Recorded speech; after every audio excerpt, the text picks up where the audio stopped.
మీ మోకాల నొప్పులకు ఎటువంటి సర్జరీ లేకుండా ఎపియాన్ పెయిన్ క్లినిక్ అందిస్తున్న అత్యాధునిక చికిత్స. ఆరోగ్యంగా యాక్టివ్గా ఉంచే ప్రక్రియ గుండె నుంచి ప్రారంభమవుతుంది కదా. అవును. ఆ ప్రక్రియ బాగా సాగాలి అంటే ఏమేం చేయాలి? ఎంత తింటున్నాము, ఏమి తింటున్నాము, ఎన్ని క్యాలరీస్ తింటున్నాము. సో నెయ్యి నూనెల యొక్క పాత్రను మనం ఎలా చూడాలి? నెయ్యి మంచిదే? That is also a very hypothetical question. ఏ ఎక్సర్సైజులు మీరు సజెస్ట్ చేస్తారు? గుండెకైతే గనక ఏరోబిక్ వ్యాయామాలు, నడక, సైక్లింగ్, స్విమ్మింగ్, జాగింగ్, ఇవన్నీ గుండె యొక్క ఆరోగ్యానికి పెంపొందించేవి. మామూలుగా అందరూ శ్వాస మీద ధ్యాస అంటారు కదా. శ్వాస మీద ధ్యాస ఉపయోగం కలిగిస్తుందో నాకైతే తెలియదు, కానీ నేను మీకు ఘంటాపథంగా చెప్పగలుగుతాను. అంకె మీద ధ్యాస ఉంటే నాన్ వెజిటేరియన్ కంటే వెజిటేరియన్ కంపారిటివ్గా హెల్దీ. రెడ్ మీట్ అనేది చాలా డేంజరస్ అని చెప్పి చెబుతున్నారు కదా. ఇది మాత్రం వెరీ క్లియర్గా చెప్పాలనుకుంటున్నాను. ఎందుకంటే ఆరోగ్యం పైన ఒత్తిడి తీసుకొచ్చే వాళ్ళు డబ్బు యొక్క పాత్ర ఉంది, చాలా ఎక్కువ ఉంది. డబ్బులు లేకపోతే yearly once full body checkup చేసుకోవాలంటారా? ఎలా మీరు ఆనందంగా ఉన్నప్పుడు దుఃఖంగా ఉన్నప్పుడు మీరు ఎప్పుడు అది మంచి మనిషికి తేడా ఉంటుంది. మనిషికి తేడా ఉంటుంది. అట్లీస్ట్ ఒక చిన్నప్పుడు మన పెద్దలు చెప్పారు, పొద్దున్నే లేవంగానే భగవద్ నామస్మరణ చేసుకుని నువ్వు లేవరా బాబు అని చెప్పేవాళ్ళు. ఇప్పుడు మనం లేవంగానే ఆల్కహాల్, స్మోకింగ్ అండ్ హార్ట్ ఎలా చూడాలి? ఫ్రెంచ్ వాళ్ళు వైన్ తీసుకుంటే హార్ట్ అటాక్ రాదని, ఆల్కహాల్ తీసుకుంటే వాళ్ళకి. So smoking, alcohol both are dangerous. ఈ కొలెస్ట్రాల్ టెస్ట్ ఏ వయసులో చేసుకోవాలి? మంచి ప్రశ్న అడిగారు. 18 సంవత్సరాలు వయసు దాటిన ప్రతి మనిషి కూడా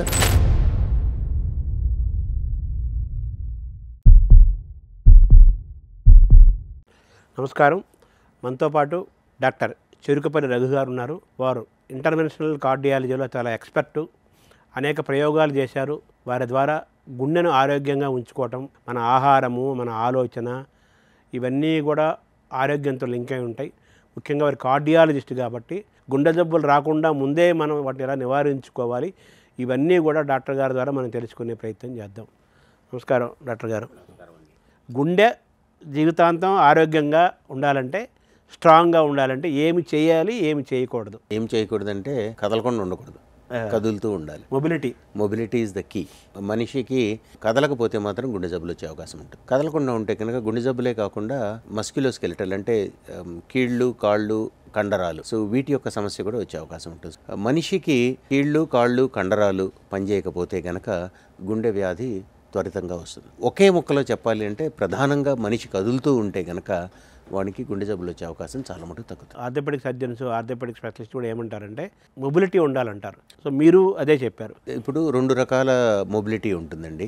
ఒకటి మనిషి స్థిరంగా కదలటం. ఒక మనిషి వాకింగ్ చేస్తారు, సైక్లింగ్ చేయొచ్చు, పరిగెత్తచ్చు, స్విమ్మింగ్ చేయొచ్చు. ఇవన్నీ కూడా ఏరోబిక్ వ్యాయామాలు అంటాం. ఒక చోట స్థిరంగా కదలకుండా కదులుతూ చేసే వ్యాయామాలు గుండె యొక్క ఆరోగ్యానికి చాలా దోహదపడతాయి. కదలకుండా ఒకే చోట, ఫర్ ఎగ్జాంపుల్ వెయిట్ లిఫ్టింగ్ ఉండొచ్చు, లేకపోతే బస్కీలు తీయచ్చు, లేకపోతే ఒకే చోట ఉండి యోగా చేయొచ్చు, శీర్షాసనం వేయచ్చు. మనము వెయిట్తో మన యొక్క వ్యాయామం చేయటం, అదేమో రెసిస్టెన్స్ ట్రైనింగ్ అంటాం. ఈ రెసిస్టెన్స్ ట్రైనింగ్ అనేది కేవలము గుండెకే కాకుండా శారీరకంగా మనకి ఇందాక చెప్పుకున్న కీళ్ళు, కాళ్ళు, కండరాలకు కూడా ఇది దృఢత్వాన్ని చేకూరుస్తుంది. కాబట్టి ఒక మనిషి కదులుతున్నాడు అంటే కనుక కేవలము వ్యాయామం అనేది నడకొక్కటే వ్యాయామం కాదు. దానితో పాటు 2 భాగాలు కదులుతూ ఉండే వ్యాయామము, ఒక భాగము కదలకుండా రెసిస్టెన్స్ ట్రైనింగ్ చేయటము చాలా ముఖ్యం. ఇది చేస్తే కనుక నా యొక్క అబ్జర్వేషన్లో ఒక 80% దాకా గుండె యొక్క వ్యాధుల్ని మనము దూరం చేసుకునే అవకాశం ఉంటుంది. మనిషి యొక్క మూమెంట్స్ అన్నీ కూడా ఆరోగ్యంగా యాక్టివ్గా ఉంచే ప్రక్రియ గుండె నుంచి ప్రారంభమవుతుంది కదా. ఆ ప్రక్రియ బాగా సాగాలి అంటే ఏమేం చేయాలి? బాగా సాగాలి అని అంటే మనిషి ఇందాక చెప్తున్నట్టు మొదటి వ్యాయామము, ఆహారము. దాంతోపాటు ఆహారం అంటే ఏం తింటున్నామనేది కాదు, ఎంత తింటున్నాము, ఎన్ని క్యాలరీస్ తింటున్నాము, ఈ రెండింటి మీద మనిషి ధ్యాస ఉండటం చాలా ముఖ్యం. మంచి రకమైన ఆహారం తింటున్నామా, లేకపోతే మంచి గాలి పీలుస్తున్నామా, మంచిగా మనము రెస్ట్ తీసుకుంటున్నామా, స్ట్రెస్ లేకుండా ఉంటున్నామా, ఇవన్నీ యాడ్ ఆన్ అన్నమాట.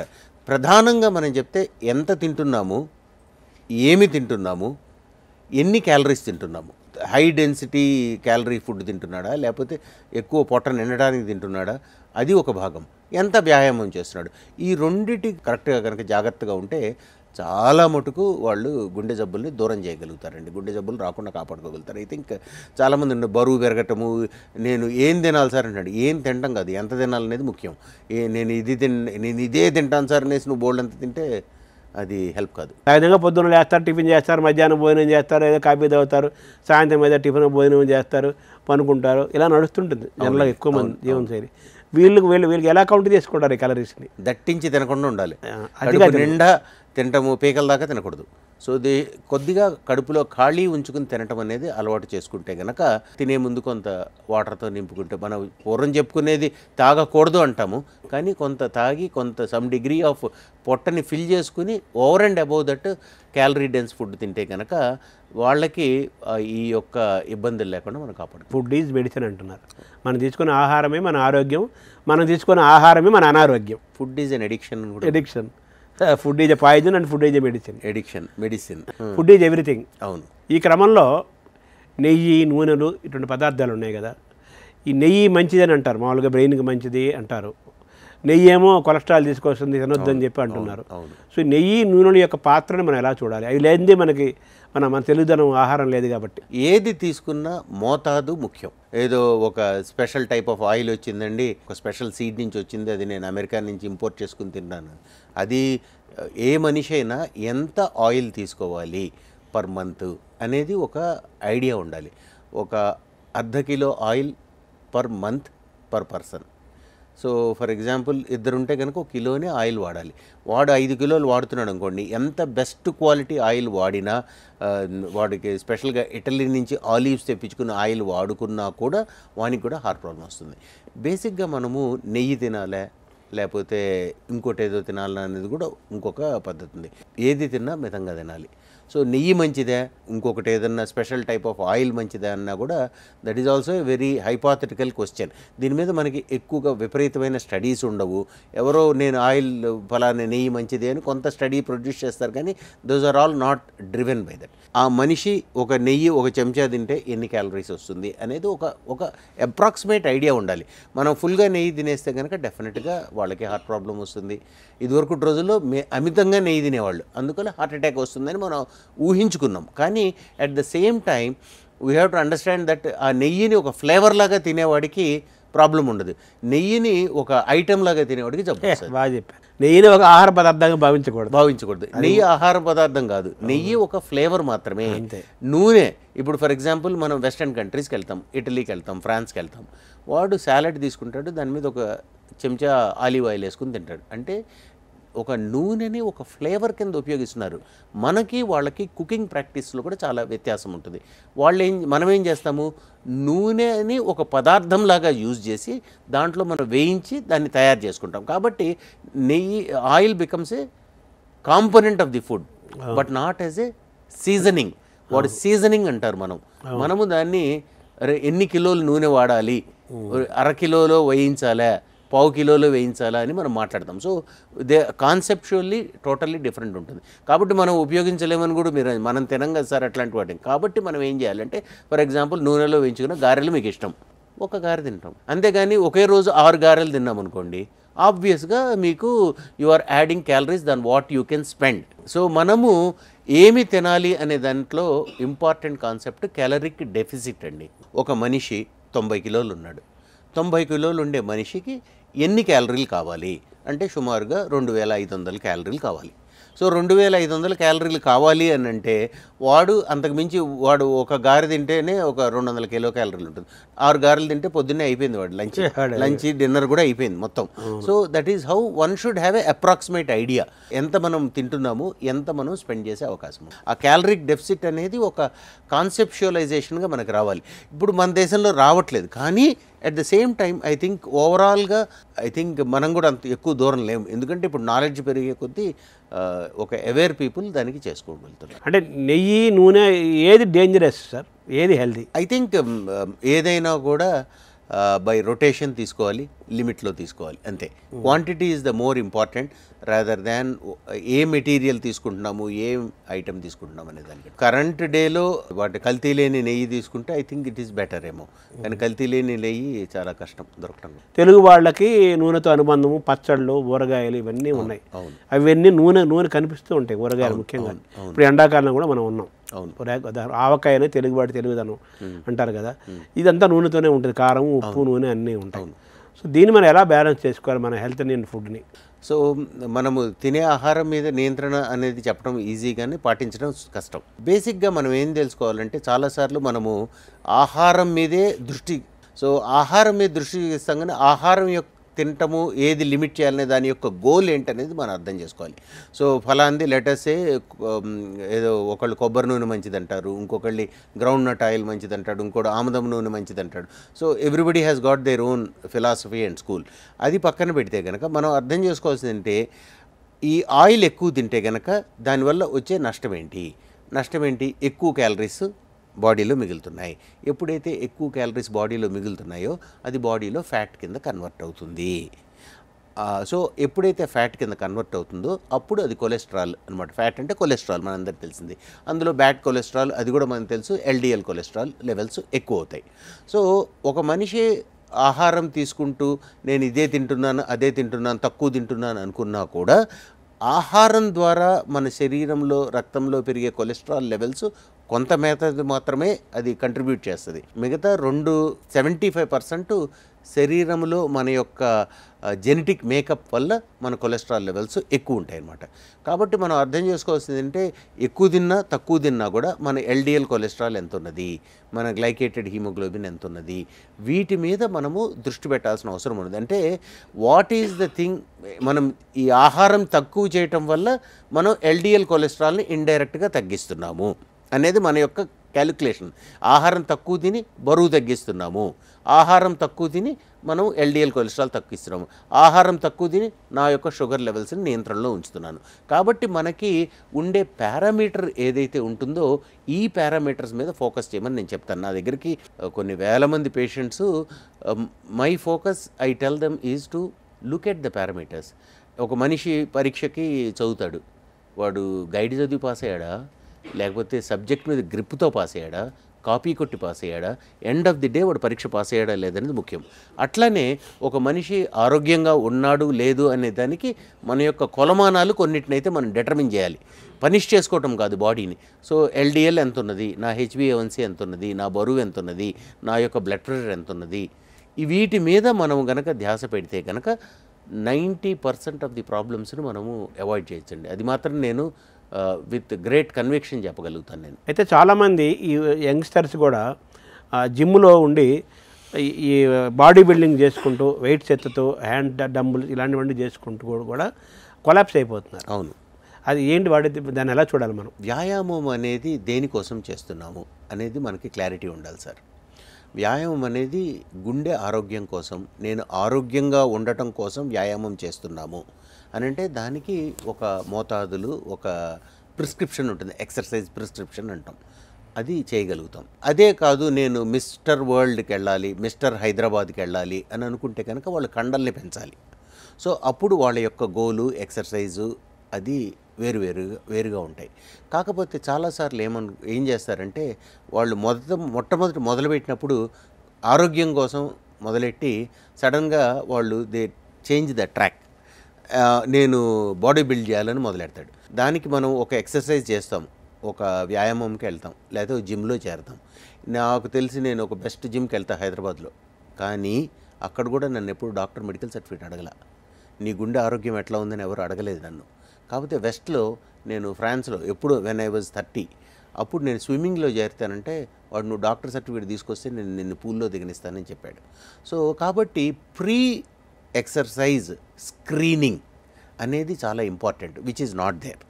ప్రీ అంటే మనం అంటాం ఇది హార్ట్ అటాక్ వల్ల వచ్చింది, లేదా కండరం వల్ల ప్రాబ్లం వచ్చింది, ఇది చెప్పట్లేదు. ఫస్ట్ అసలు నువ్వు ఎక్సర్సైజ్ చేసే ముందు నువ్వు ఎక్సర్సైజ్ ఏ రకమైన ఎక్సర్సైజ్కి నువ్వు అర్హుడివి, ఏం ఎక్సర్సైజ్ చేస్తే నీ గుండె తట్టుకోగలదు, లేకపోతే నీకు తెలియకుండా ఏదైనా లోపల జబ్బులు ఉన్నాయా అనేది ఒకసారి అసెస్ చేసుకుంటే మాత్రమే వెరీ అగ్రెసివ్ ఎక్సర్సైజ్కి వెళ్ళచ్చు. లేదు ఒకడు గుండె వ్యాయామము ఒక గుండె యొక్క స్ట్రెంగ్త్ కోసం చేస్తున్నాను, నేను ఆరోగ్యంగా ఉండటం కోసం చూస్తున్నాను, నేను మొబిలిటీ కోసం చేస్తున్నాను అనుకునే వాళ్ళు ఒక నెలకి వారానికి ఒక 150 నిమిషాల నుంచి 200 నిమిషాలు అంటే రోజుకొక అర్ధగంట నుంచి 40 నిమిషాలు ఎక్సర్సైజ్ చేస్తే కనుక వాళ్ళకి that is enough for them to take care of the heart.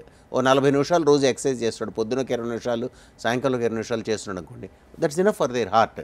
But 20 నిమిషాలు కాదు, నేను 2 గంటలు ఎక్సర్సైజ్ చేస్తాను, నేను కండలు పెంచాలి అని అంటే కనుక then you should have gym some screening ఉండాలి. ఆ స్క్రీనింగ్ నువ్వు తట్టుకోగలవా లేదా అని చూడాలి. అది తట్టుకోకుండా చూడటం వల్లే మనకి ఈ రోజున సమస్యలు వస్తున్నాయి. చాలా మటుకు ఈ హార్ట్ సమస్యలు రాకుండా జిమ్ముల్లో మనం డెఫినెట్గా ఆపొచ్చు. అందుకని వెస్ట్లో without ECG no gym. Fundamental ఒక ECG itself is a reasonable screening tool. Possibly మన ఇండియాలో మాత్రం నేను అనుకుంటా ఒక కొలెస్ట్రాల్, ఒక షుగరు, ఈసీజీ, బ్లడ్ ప్రెషరు ఇవన్నీ మానిటర్ చేసుకోకుండా నేను ఎక్సర్సైజ్ 2 గంటలు చేసినా కాబట్టి నేను బ్రహ్మాండమైన ఫిట్నెస్గా ఉన్నాను అనుకుంటా, హెల్తీగా ఉన్నాను అనుకుంటే మాత్రం అది అపోహ మాత్రమే, అది నిజం కాదు. Weights permissible. వెయిట్ మనకి ఏమనుకుంటున్నామంటే వెయిట్ అనేది ఒక హార్ట్ పేషెంట్కి చేయకూడదు, లేదు ఒక 50 ఏళ్ళు దాటిన తర్వాత చేయకూడదు, 60 ఏళ్ళు దాటిన తర్వాత చేయకూడదు. చాలా మోస్ట్ ఇంపార్టెంట్ ఈజ్ 50 దాటిన తర్వాత వాడు వెయిట్ చేయాలి, ఖచ్చితంగా చేయాలి. ప్రతి మనిషి చేయాలి, ప్రతి ఒక్కడు చేయాల్సింది. ఈ రోజున ప్రతి మనిషి ఒక రీజనబుల్ స్టాండర్డ్ ఆఫ్ ఎకానమీ దాటిన వాళ్ళందరూ 80-90 ఏళ్ళు బతికేస్తారండి. అందులో ఎటువంటి సందేహం లేదు. అంటే ఒక రీజనబుల్ ఎకానమీ దాటిన వాడు ఏమి ఆహారం చూస్ చేసుకుని తినగలడు, మరీ కల్తీ ఆహారం తినకుండా వాడు బతకగలడు. బతికిన వాళ్ళు నా దగ్గర పేషెంట్స్ ఎంతమంది 80 to 90 ఎప్పుడో 25 ఏళ్ల క్రితం చేసిన వాళ్ళు కూడా శుభ్రంగా 80-90 ప్రొడక్టివ్గా ఉండగలుగుతున్నారు. 80 to 90 దాకా బతకడం కామన్.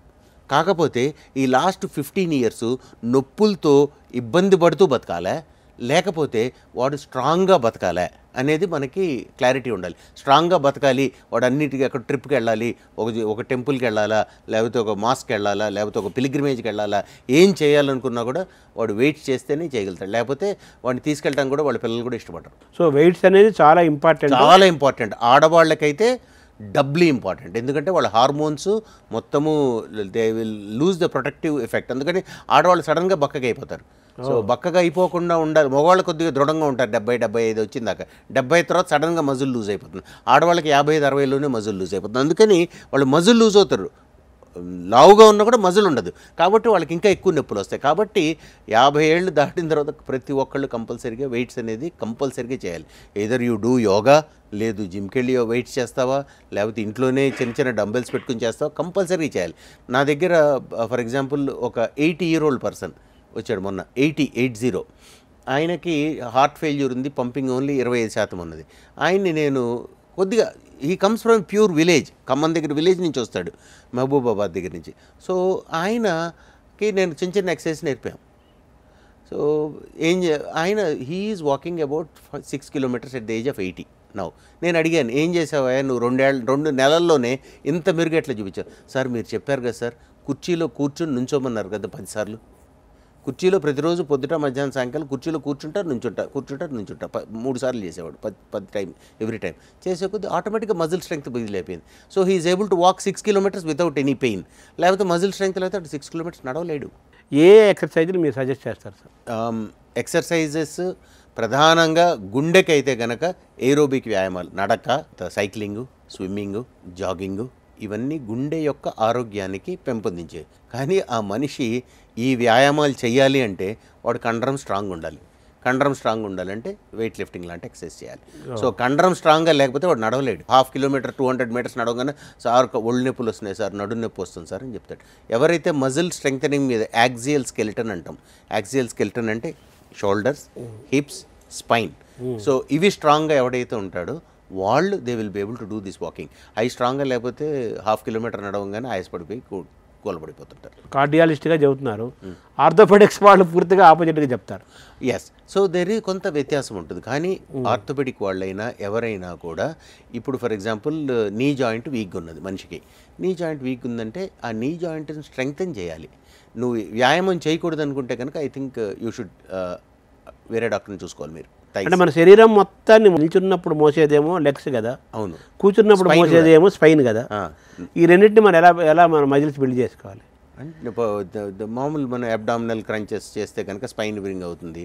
కాళ్ళని పైకి లేపి ఉంచితే కనుక హిప్స్ స్ట్రాంగ్ అవుతాయి. చేతిలో ఒక 3 కిలో 5 కిలో 2 కిలో డంబెల్స్ పెట్టుకుని చేతిని పైకి లేపటం దింపటము, తర్వాత ఏమో కింద నుంచి ట్రైసెప్స్ బైసెప్స్ ట్రైసెప్స్ ఇట్లా లేటరల్ అవును ట్రైస్ అవి చేస్తే సింపుల్. ఒక ఇంట్లో కూడా కూర్చున్నప్పుడు మనం ఒక 3 కిలో 2 కిలో 5 కిలో డంబెల్ పెట్టుకుని చేస్తూ ఉండే కొద్దీ వాళ్ళకి అది ఆ మజిల్స్ స్ట్రాంగ్ అవుతాయి. ఎప్పుడైతే మజిల్స్ స్ట్రాంగ్ అవుతాయో వాళ్ళు they will be able to take up any challenge in life. So over weight ఉండేవాళ్ళు, ఒబెస్గా ఉండేవాళ్ళు మరి ఇవి చేయొచ్చా? చేయాలి. చేయకపోతే వాళ్ళు ఇంక తర్వాత చేయలేరు. మజిల్ బిల్డ్ చేస్తేనే వాళ్ళు నెక్స్ట్ స్టెప్ ఆఫ్ లైఫ్లో ముందుకెళ్ళగలుగుతారు, లేకపోతే చేయలేరు. సో కాబట్టి కంపారిటివ్గా డంబుల్స్ వీటితో పాటు సైక్లింగ్ వల్ల కొంచెం సైక్లింగ్ చేస్తే కనుక మోకాళ్ళు దృఢంగా అవుతాయి, హిప్ దృఢంగా అవుతుంది, స్పైన్ దృఢంగా అవుతుంది సైక్లింగ్ చేస్తే. నడక చేస్తే కనుక కాళ్ళు ప్లస్ గుండె స్ట్రాంగ్ అవుతాయి, స్పైన్ కూడా స్ట్రాంగ్ అవుతుంది. అదే మీకు స్విమ్మింగ్ చేసాడు కూడా మొత్తం అన్ని అవయవాలు స్ట్రాంగ్ అవుతాయి. Good cholesterol, bad cholesterol. అవునండి. మన గుడ్ కొలెస్ట్రాల్ని నాన్ వెజిటేరియన్ వాళ్ళు ఎలా తెచ్చుకోవాలి, వెజిటేరియన్ ఫుడ్ తీసుకునే వాళ్ళు ఎలా గుడ్ కొలెస్ట్రాల్ ఎలా డెవలప్ చేసుకోవాలి? గుడ్ కొలెస్ట్రాల్ పెరగాలి అంటే కేవలం వ్యాయామం ఒక్కటే పెంచగలదు. ఆహారపు పదార్థాల్లో తక్కువ తిన్నా ఎక్కువ తిన్నా కూడా గుడ్ కొలెస్ట్రాల్ పెరగడానికి ఎటువంటి డైట్స్ పెద్దగా విపరీతంగా పెంచవు, మొదటిది. రెండోది, భారతీయుల్లో గుడ్ కొలెస్ట్రాల్ నంబర్ చాలా తక్కువ ఉంటుంది. సో నార్మల్గా మనకి వెస్ట్రన్ స్టడీస్ ప్రకారం 40 నుంచి 50 మధ్య ఉండాలనుకోండి గుడ్ కొలెస్ట్రాల్ నంబరు. మన భారతీయుల్లో మీరు 100 మంది చేస్తే 95 మందికి 35, 30 అట్లానే ఉంటుంది, 30 to 35 మధ్య ఉంటుంది. అంటే గుడ్ కొలెస్ట్రాల్ నంబర్స్ జెనెటిక్గా కూడా మనకి భారతీయులకి తక్కువ ఉంటాయి. డిఎన్ఏ పరంగా మనకి తక్కువ ఉంటుంది. గుడ్ కొలెస్ట్రాల్ని పెంపొందించాలి అని అంటే కనుక హెచ్డిఎల్ కొలెస్ట్రాల్ని ప్రధానంగా మన దగ్గర ఉండేది కేవలము వ్యాయామం మాత్రమే. మనకి ప్రస్తుతానికైతే హెచ్డిఎల్ కొలెస్ట్రాల్ని పెంచేందుకు ఎటువంటి మందులు లేవు. బ్యాడ్ కొలెస్ట్రాల్ తగ్గించడానికి మందులు ఉన్నాయి కానీ గుడ్ కొలెస్ట్రాల్ని పెంపొందించేందుకు మందులు లేవు. గుడ్ కొలెస్ట్రాల్ పెంచాలంటే వ్యాయామం చేయాలి. బ్యాడ్ కొలెస్ట్రాల్ పోగొట్టుకోవాలంటే ఏమేం చేయాలి? Bad cholesterol పోగొట్టుకోవాలంటే caloric deficit maintain చేయాలి. అంటే తినే ఆహారంలో వచ్చే క్యాలరీస్ ఎంత, ఖర్చు పెట్టే క్యాలరీస్ ఎంత. సో ఖర్చు పెట్టడం ఎక్కువ ఉండి తినేది తక్కువ ఉంటే కనుక first thing easiest thing is to అది ఎల్డిఎల్ కొలెస్ట్రాల్ తగ్గించడానికి. కానీ ఎల్డిఎల్ కొలెస్ట్రాల్ ఇందాక మనం చెప్పుకున్నట్టు 3/4 అంటే 75% ఆఫ్ ది ఎల్డిఎల్ కొలెస్ట్రాల్ బాడీలో ఉత్పత్తి అవుతుంది. కేవలము 1/4 25% మాత్రమే ఆహారం ద్వారా కంట్రిబ్యూట్ అవుతుంది. కాకపోతే మనం అనుకుంటాం అరే ఎక్కువ ఫ్యాటీ ఐటమ్ తింటే ఎల్డిఎల్ కొలెస్ట్రాల్ పెరుగుతుందని. కాదు, majority of the LDL cholesterol మనకి జెనెటిక్గానే ప్రొడ్యూస్ అవుతుంది. కాబట్టి అది మనకి వచ్చిన ఆస్తి, మన అలవాట్ల వల్ల పెరిగింది కాదు. అలవాట్ల వల్ల కొంత మేరకు ఉంటుంది కానీ ప్రధానంగా వచ్చేది ఆస్తి. కాబట్టి ఇదివరకు రోజుల్లో ఏదో మనము ఎల్డిఎల్ కొలెస్ట్రాల్ పెరిగింది వాడు ఎక్కువ తింటాడరా అందుకని కొలెస్ట్రాల్ పెరిగిందంట, అది అపోహ మాత్రమే. అంటే మామూలుగా షుగర్ని బీపీని రివర్స్ చేయొచ్చు అంటుంటారు. అలాగే వీటిని మనం కొలెస్ట్రాల్ కూడా బ్యాడ్ కొలెస్ట్రాల్ కూడా రివర్స్ చేయొచ్చా? సో ఇప్పుడు ఆహారంలో మార్పులు చేస్తే కనుక ఎల్డిఎల్ కొలెస్ట్రాల్ తగ్గుతుంది. ఎంత తగ్గుతుందంటే సుమారుగా 7 నుంచి 10% తగ్గుతుంది. వ్యాయామం చేస్తే కూడా ఎల్డిఎల్ కొలెస్ట్రాల్ తగ్గుతుంది, అది కూడా 7 నుంచి 10% తగ్గుతుంది. కానీ కంబైన్డ్గా వ్యాయామము ప్లస్ ఆహారపు అలవాట్లు రెండూ చేస్తే కనుక ఒక 15 నుంచి 18% ఎల్డిఎల్ కొలెస్ట్రాల్ తగ్గుతుంది. సో నేను మీకు ఒక ఉదాహరణ ఇస్తాను. ఒక మనిషికి 150 ఎల్డిఎల్ కొలెస్ట్రాల్ ఉందనుకోండి, వారికి ఒక 15% తగ్గిందనుకోండి, అంటే సుమారుగా ఎంత తగ్గుతుంది? 22 పాయింట్లు తగ్గుతుంది. అంటే 150 నుంచి ఎక్కడ దాకా తేగలుగుతాం? 122 దాకానే తేగలుగుతాం. కానీ మన యొక్క కట్ ఆఫ్ పాయింట్ నంబర్ మనం అచీవ్ చేయాల్సింది ఏంటంటే భారతీయుల్లో 70. సో 150 నుంచి 70కి మీరు ఎంత వ్యాయామం చేసినా కూడా మీరు 70కి రాలేరు. సో అందుకనే 70 is a number. Somebody might say ఇట్లా తేకూడదు కొలెస్ట్రాల్, దానివల్ల బాడీ వీక్ అవుతుంది. అవన్నీ ఏంటంటే అన్ప్రూవెన్. అండ్ సైంటిఫిక్గా అయితే మనకి మిలియన్స్ ఆఫ్ పేషెంట్స్ డేటా అయితే ఈ కొలెస్ట్రాల్ నంబర్స్ మీద మనకు ఉండే డేటాని నాన్ సైంటిఫిక్ దాంట్లో లేదు. సో దాంట్లోకి మనం వెళ్ళక్కర్లేదు. కానీ బ్యాడ్ కొలెస్ట్రాల్ని స్ట్రాంగ్గా తగ్గించాలి అంటే ఒక 15% మాత్రమే మన యొక్క డైట్ అండ్ ఎక్సర్సైజ్ టుగెదర్ తగ్గించగలుగుతాం.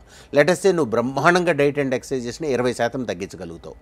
20% అంటే కనుక it will come to around 120, but your goal is 70.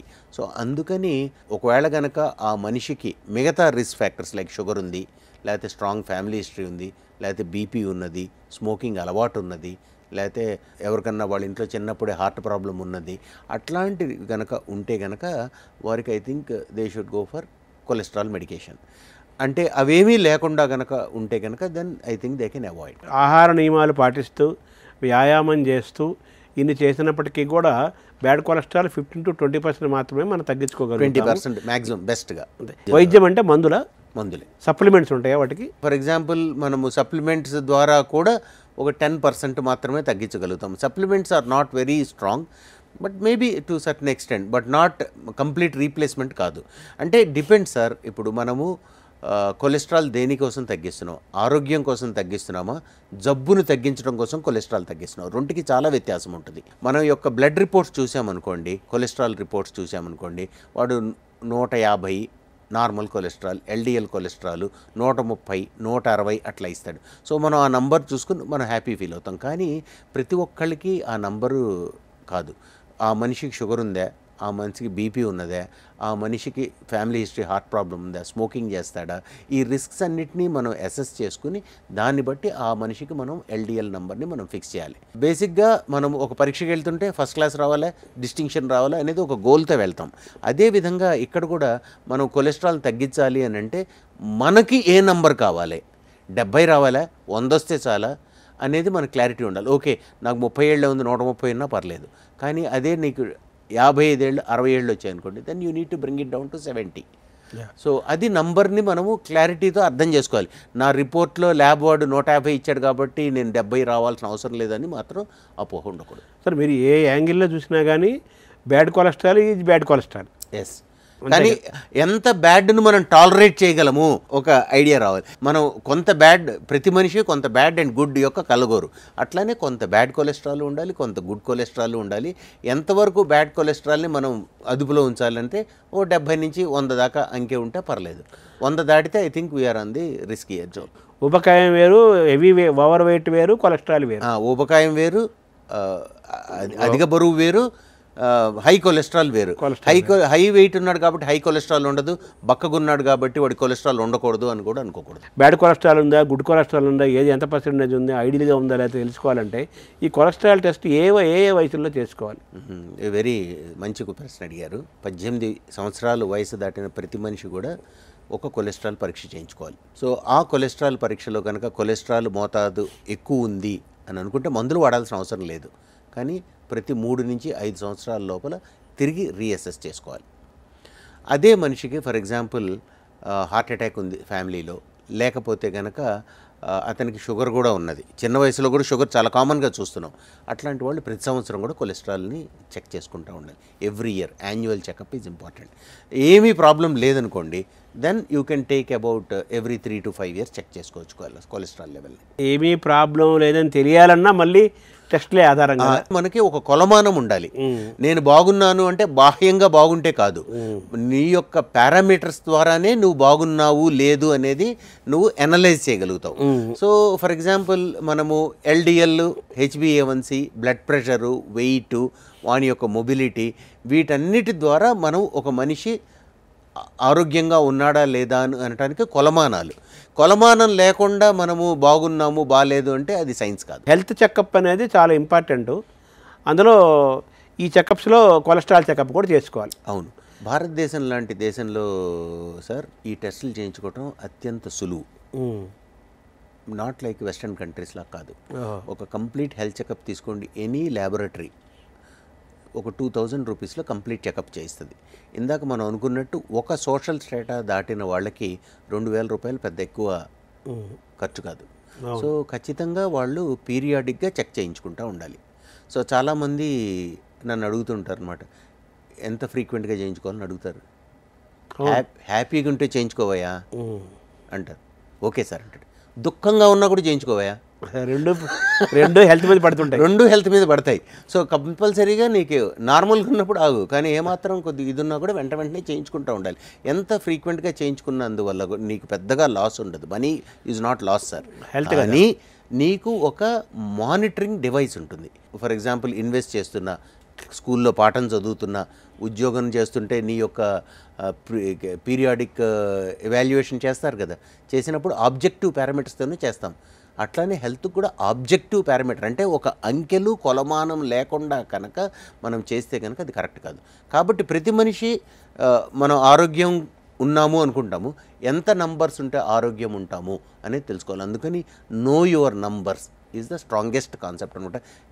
నీ అంకెలు ఎంత, హిమోగ్లోబిన్ పర్సెంటేజ్ దగ్గర నుంచి బ్యాడ్ కొలెస్ట్రాల్ దగ్గర నుంచి ప్రతిదీ ముఖ్యమైనవే. అదే 120/80 బీపీ ఉండాలా లేదా, లేకపోతే HbA1c ఎంత ఉండాలి, LDL కొలెస్ట్రాల్ ఎంత ఉంది, HDL కొలెస్ట్రాల్ ఎంత ఉంది. ఫస్ట్ అంకెల మీద ధ్యాస ఉంటే దాన్ని ఎట్లా పెంపొందించాలి, ఎట్లా తగ్గించాలి అనేది నెక్స్ట్ స్టెప్. అసలు అంకెలే లేవనుకోండి, నేను బ్రహ్మాండంగా ఉన్నాను వాళ్ళే సెల్ఫ్ సర్టిఫికేషన్ ఇచ్చుకుంటారు. మామూలుగా అందరూ శ్వాస మీద ధ్యాస అంటారు కదా, మీరు సంఖ్య మీద ధ్యాస పెట్టమంటున్నారు. సంఖ్య మీద ధ్యాస చాలా చాలా ముఖ్యం. శ్వాస మీద ధ్యాస ఉపయోగం కలిగిస్తుందో నాకైతే తెలియదు, కానీ అంకె మీద ధ్యాసతో మాత్రము నేను మీకు ఘంటాపథంగా చెప్పగలుగుతా. అంకె మీద ధ్యాస ఉంటే మీకు ఖచ్చితంగా గుండె జబ్బులు రావు. Yearly once full body checkup చేసుకోవాలంటారా? ఎలా మీరు ఆనందంగా ఉన్నప్పుడు, దుఃఖంగా ఉన్నప్పుడు. ఇది ఎప్పుడు అది మనిషికి తేడా ఉంటుంది. మనిషికి తేడా ఉంటుంది. అట్లీస్ట్ ఒక 100% annual sir. If you are affordable then get it every 6 months. Okay. ఎందుకంటే ఈ నంబర్స్ ఎవ్రీ ఇయర్ అనేటప్పటికీ, year is a very long time in your life. అంటే దానివల్ల మీకు ఏదో మార్పులు వస్తాయని కాదు, మీకు దాని మీద దృష్టి పోతుంది. ఇందాక మీరు అన్నారు చూడండి, అంకె మీద ధ్యాసని. మనకు దాని మీద ధ్యాస ఉంటేనే దాని మీద మనం వర్క్ చేయగలుగుతాం. సో మీరు దాని మీద ధ్యాస పెట్టే కొద్దీ దాన్ని మీరు ఎంత బెటర్ చేయగలిగారో చేస్తారు. అంకె మీద ధ్యాస లేదనుకోండి, అసలు మీకు గోల్ లేకుండా ఉంటే కనుక యూ విల్ నాట్ వెల్త్ చేయలేం, వెయిట్ తేలేం. వెల్త్ తేవాలనుకోండి వాడికి ఒక గోల్ ఉండాలి, వెయిట్ తేవాలనుకోండి గోల్ ఉండాలి, హెల్త్ కావాలన్నా కూడా గోల్ ఉండాలి. సరే, ఈ హార్ట్ అటాక్స్ పెరుగుతున్నాయి బాగా ఈ మధ్య. ఎస్, చిన్న వయసు వాళ్ళకు కూడా వస్తున్నాయి. బస్సులు వెళ్తే 14 ఏళ్ళ పిల్లవాడు హార్ట్ ఫెయిల్ అయిపోయి చచ్చిపోయాడు అంటారు. ఇంకొకరికి ఆయన నిద్రలోనే వెళ్ళిపోయాడు అంటారు. అవునండి. ఇంకొకరు వర్క్ చేసుకుంటూ వెళ్ళిపోయాడు అంటారు. ఇలా రకరకాల హార్ట్ అటాక్స్ జరుగుతున్నాయి కదా. ఎందుకు ఈ హార్ట్ అటాక్స్ మనకు పెరుగుతున్నాయి? ఒకటి, మనము చాలాసార్లు మనం మంచిగా ఆరోగ్యంగా ఉన్నామని మనమే భావించటం మొదటిదండి. మనము ఎప్పుడు అనలైజ్ చేసుకోవట్లేదు. మన నంబర్స్ ఎంత అనేది తెలుసుకోవాలి ఫస్ట్ది. రెండోది వచ్చేటప్పటికి చిన్నపిల్లలకు కూడా ఇదివరకు ఉన్నంత ఈజీగా లేదు లైఫ్ హ్యాస్ బికమ్ చాలా కష్టమైంది. ఇదివరకు ఫర్ ఎగ్జాంపుల్ నా జనరేషన్లో కార్డియాలజీ చేసిన వాళ్ళకి, నెక్స్ట్ జనరేషన్ చేసిన వాళ్ళకి, మీ జనరేషన్లో మీ జర్నలిజం ఫీల్డ్లో కొత్త జర్నలిస్ట్కి ఎంత కష్టమండి నిలదొక్కుకోవటం. సో వాళ్ళకి చాలా స్ట్రగుల్ ఉన్నది. ఈ స్ట్రగుల్ వాళ్ళ యొక్క స్ట్రెస్ లెవెల్స్ని పెంచుతుంది. At the same time comparisons ఎక్కువైపోయినాయి. సో వీటన్నిటి వల్ల స్ట్రెస్ లెవెల్స్ ఎక్కువ అవుతున్నాయి. అది మొదటి కారణం. మొదటిది అంతకంటే ముందు ఇందాక మనం చెప్పాం కదా, వాడు షుగర్ ఉన్నా బీపీ ఉన్నా ఏమి తెలియకపోవటం వల్ల. మూడోది వ్యాయామం లోపించడం. నాలుగోది అసలు వాళ్ళు ఒకటి చేసే ముందు కొంత ప్రికాషనరీ ఇది తీసుకోకుండా ఉంటాం అనమాట. అంటే ఫర్ ఎగ్జాంపుల్ స్కూల్లో పిల్లవాడు ఫుట్బాల్ చేస్తూ వెస్ట్లో కూడా కింద పడిపోయి చనిపోతూ ఉంటారు. ఇది కాకపోతే ఏంటంటే వాళ్ళకు ఒక ప్రివెంటివ్ ఇవాల్యుయేషన్ చేస్తే, అంటే చెకప్ కాదు, ప్రివెంటివ్ ఇవాల్యుయేషన్ చేస్తే ఈ ప్రాబ్లమ్స్ని మనం చాలా మటుకు అవాయిడ్ చేయగలుగుతాం. ఆ లెక్కన మీరు ఇన్ని కోట్ల మంది ప్రజలకి 18 ఏళ్ళు ఉండే పైన ప్రతి ఒక్కరికి మనం చెక్ చేయించుకోవాలి అని అంటే అట్లీస్ట్ సెల్ఫ్ చెక్ చేసుకుని తర్వాత అబ్నార్మాలిటీ ఉంటే డాక్టర్ని కన్సల్ట్ చేయండి. ఈ నిద్రలో వెళ్ళిపోతుంటారు కదా సార్, దాన్ని ఎలా చూడాలి సార్? నిద్రలో వెళ్ళిపోవటానికి మనము మన శరీరంలో హార్మోన్స్ యొక్క సమతుల్యత మెయింటైన్ అవుతుంది. ఫర్ ఎగ్జాంపుల్ నాకు డయాబెటీస్ లేదు, కానీ ఒకసారి నేను ఒక 1 month ago కంటిన్యూస్ గ్లూకోజ్ మానిటర్ని పెట్టుకున్నా. జస్ట్ లైక్ దట్, ఫన్ కోసం పెట్టుకున్నా. అసలు ఏమవుతుంది, నా బాడీ నాకు ఎట్లా తెలుస్తుంది అనేది చెక్ చేసుకోవడానికి పెట్టుకుంటే చాలా తమాషా తెలిసిందండి. అంటే just it will be helpful for all the people here. పెట్టుకుంటే కనుక సో రాత్రిపూట మనం ఫుడ్ తింటాం. యూ విల్ బి సర్ప్రైజ్డ్ అండి. ఐటీసీ నుంచి ఫుడ్ తీసుకున్నాం అనుకోండి, షుగర్ పెరగట్లా. ఒక ఎక్స్ రెస్టారెంట్ నుంచి తెప్పించుకున్నాం అనుకోండి, టక్కని షుగర్ 150కి వెళ్ళిపోతుంది. ఐటీసీని తీస్తే అదే 95-100 దగ్గర ఉంటుంది. అయిపోయిందని కట్ చేస్తే, సో ఓకే, రోజు నేను తింటున్నాను అదే ఆహారం. పొద్దున్నే 5 గంటలకు కనుక షుగర్ నేను అప్పుడు ఇంకా నిద్రలేచి ఉండి టక్కన లేచి నెక్స్ట్ మనం జాగింగ్కి వెళ్ళాలా, పరిగెత్తాలని మనం కనుక మొదలెట్టామనుకోండి, షుగర్ లెవెల్ 150, 170, 160కి వెళ్ళిపోతుంది. మరి ఇంట్లో ఆహారం దీన్ని చూసుకుంటే, ఇంట్లో ఆహారం దీన్ని తీసుకుంటే 95-100 ఇంకా మంచిది. అంతే. సో మనము ఎక్కడ ఆహారం తర్వాత ఇప్పుడు రాత్రిపూట నిద్రలు అంటున్నారు కదా. So early morning what I have observed from my thing is, early morning highest surge of hormones ఉంటున్నాయి. దానివల్ల షుగర్ లెవెల్స్ బాగా పెరుగుతున్నాయి. ఫర్ ఎగ్జాంపుల్ మేబీ నేను బీపీ గుండె వేగం కూడా ఆ టైంలో చెక్ చేసుకోవడం ఒక మానిటర్ లాంటిది పెట్టుకుని ఉంటే డెఫినెట్గా ఆ టైంలో అవి కూడా ఎక్కువ ఉండేవి. సో కాబట్టి ఒక మనిషి ఎర్లీ మార్నింగు వాడు నిద్ర లేవక ముందే నిద్ర నుంచి లేసేటప్పుడే వాళ్ళకి లాట్ ఆఫ్ హార్మోన్స్ సర్జ్ అవుతాయి. సర్జ్ అవటం వల్ల ఆ టైంలో ఆ మనిషికి హార్ట్ అటాక్ వచ్చేందుకు హయ్యెస్ట్ ఛాన్సెస్ ఉంటాయి. కాబట్టి early morning surge of hormones is responsible for this problem. So కాబట్టి వాళ్ళు చాలామంది నిద్రలో లేవలేదు, ఇంకా మనం లేవకముందే ఈ హార్మోన్స్ బాడీలో మనం ఆ నిద్ర నుంచి బయటికి వస్తున్నాం కదా, డీప్ స్లీప్ నుంచి లెస్ డీప్ స్లీప్కి రాగానే ఈ హార్మోన్స్ టక కొట్టేస్తూ ఉంటాయి పైకి. డెఫినెట్గా మన షుగర్ లెవెల్స్ అప్పుడు రైజ్ అవుతుంటాయి. ఇట్స్ సో సర్ప్రైజింగ్ అనమాట. అందుకని మనము నార్మల్గా ఉన్నా కూడా ఆ సమయంలో హార్మోన్స్ ఎక్కువ వస్తాయి. ఈ హార్మోన్స్ అంటే క్యాటకోలమైన్స్ ఎప్పుడైతే ఎక్కువ వస్తాయో అప్పుడు మనకు వల్నరబిలిటీ, అంటే ఒక మనిషి హార్ట్ అటాక్ వచ్చేందుకు అవకాశం ఉందనుకోండి, ఈ హార్మోన్స్ ఎక్కువ వస్తే టక్కని స్ట్రోక్ వచ్చే అవకాశం ఉంది. వాళ్ళకి తెలియదు కూడా, తెలియదు, ఇంక నిద్రలోనే ఉన్నాడు కదా, తెలియదు, నిద్రలోనే ఉంటాడు. సో నిద్ర నుంచి లేస్తేనే వాడికి ఛాతీ నొప్పి వస్తుంది. ఇంకా మనం లేచి లేవకముందే కొంత మనం ఇంకా వీఆర్ నాట్ ఫుల్లీ అవేక్ అనుకోండి, మనకు కూడా తెలియదు, లేద్దామా అని అనుకుంటాం కానీ నిద్రపోతూ ఉంటాం.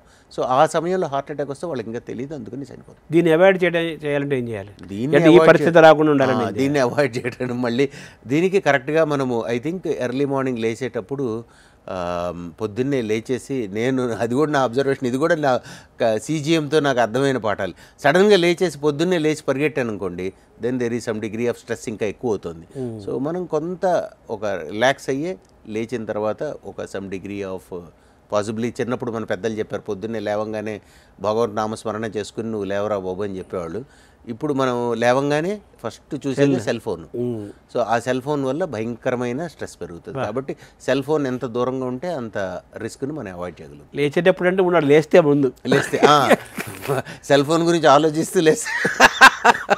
సో ఈ మెంటల్ హెల్త్ చాలా ఇంపార్టెంట్ ఫర్ ఫిజికల్ హెల్త్. అవును, దాన్ని ఎలా బ్యాలెన్స్ చేసుకోవాలి? అన్నిటికీ అత్యంత ఎక్కువ ప్రాముఖ్యత ఇవ్వకుండా చాలా మటుకు 90% కనుక లైట్గా తీసుకోగలిగితే వాడికి ఆటోమేటిక్గా మెంటల్ పీస్ ఉంటుంది.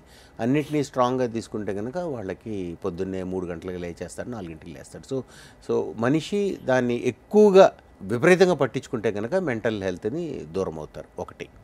రెండవది ఏంటంటే కనుక ఈ mental health plus psychological stress plus ఆరోగ్యము, ఇవన్నీ కూడా స్ట్రాంగ్గా ఎకనామిక్ రీజన్స్ కూడా ఉంటాయి. ఒక రైతు ఉంటాడు, మాన్యువల్ లేబర్ చేస్తాడు.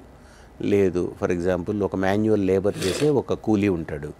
ఇప్పుడు చూస్తే కనుక ఇప్పుడు హార్ట్ అటాక్ వచ్చే రోగులు వీళ్ళందరూ కూడా they are all coming in the poor people, they are not coming in the very rich people.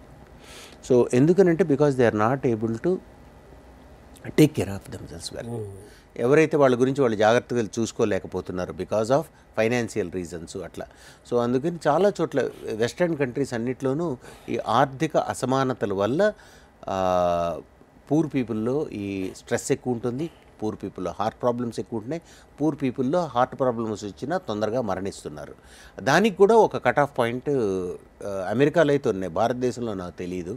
అమెరికాలో $2,000 కనుక ఒక మనిషి పర్ మంత్ సంపాదిస్తూ ఉంటే కనుక వాడి యొక్క ఆరోగ్యం బాగుంటుంట.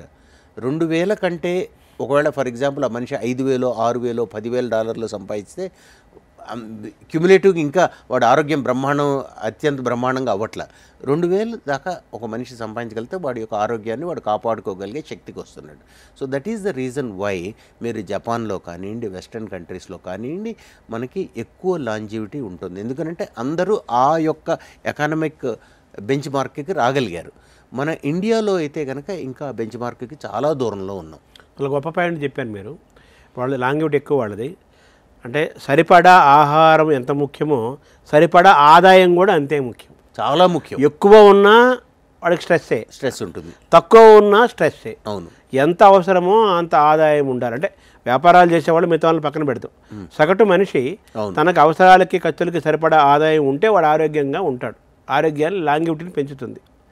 ఆహారం కూడా మన యావరేజ్ లైఫ్ స్పాను ఎక్స్పెక్టెన్సీని పెంచుకోవాలంటే శారీరక ఆరోగ్యము, సరిపడా ఆహారం తీసుకోవడం ఎంత ముఖ్యమో, మితంగా సరిపడా ఆహారం తీసుకోవడం ఎంత ముఖ్యమో, ఆదాయం కూడా సరిపడా ఆదాయమే, సరిపడా ఆహారమే సరి అయిన ఆరోగ్యానికి ఒక బాట వేస్తుంది. ఆదాయం అనేది తక్కువ ప్రాముఖ్యత కాదు.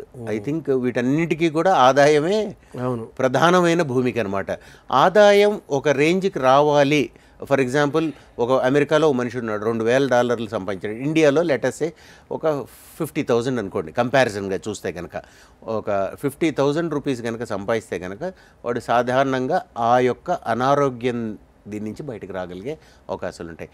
అంతకంటే అంటే అప్పుడుంటే వాడు he has to take care of his health. వెల్త్ని వాడు వచ్చే ఇన్కమ్ని he cannot use it for bad things. If he takes care of himself, I think he will be able to do. అంటే వాడి మనిషి యొక్క మనసు పైన, అంటే బ్రెయిన్ పైన, హార్ట్ పైన, ఆరోగ్యం పైన ఒత్తిడి తీసుకొచ్చే వాళ్ళతో డబ్బు యొక్క పాత్ర ఉంది, చాలా ఎక్కువ ఉంటుంది. అలాగే మీరు చెప్పారు ఇప్పుడు ఎకనామిక్స్ పాటు సోషియో సైకలాజికల్ ఇన్ఫ్లుయెన్సెస్ కూడా ఉంటాయి కదా.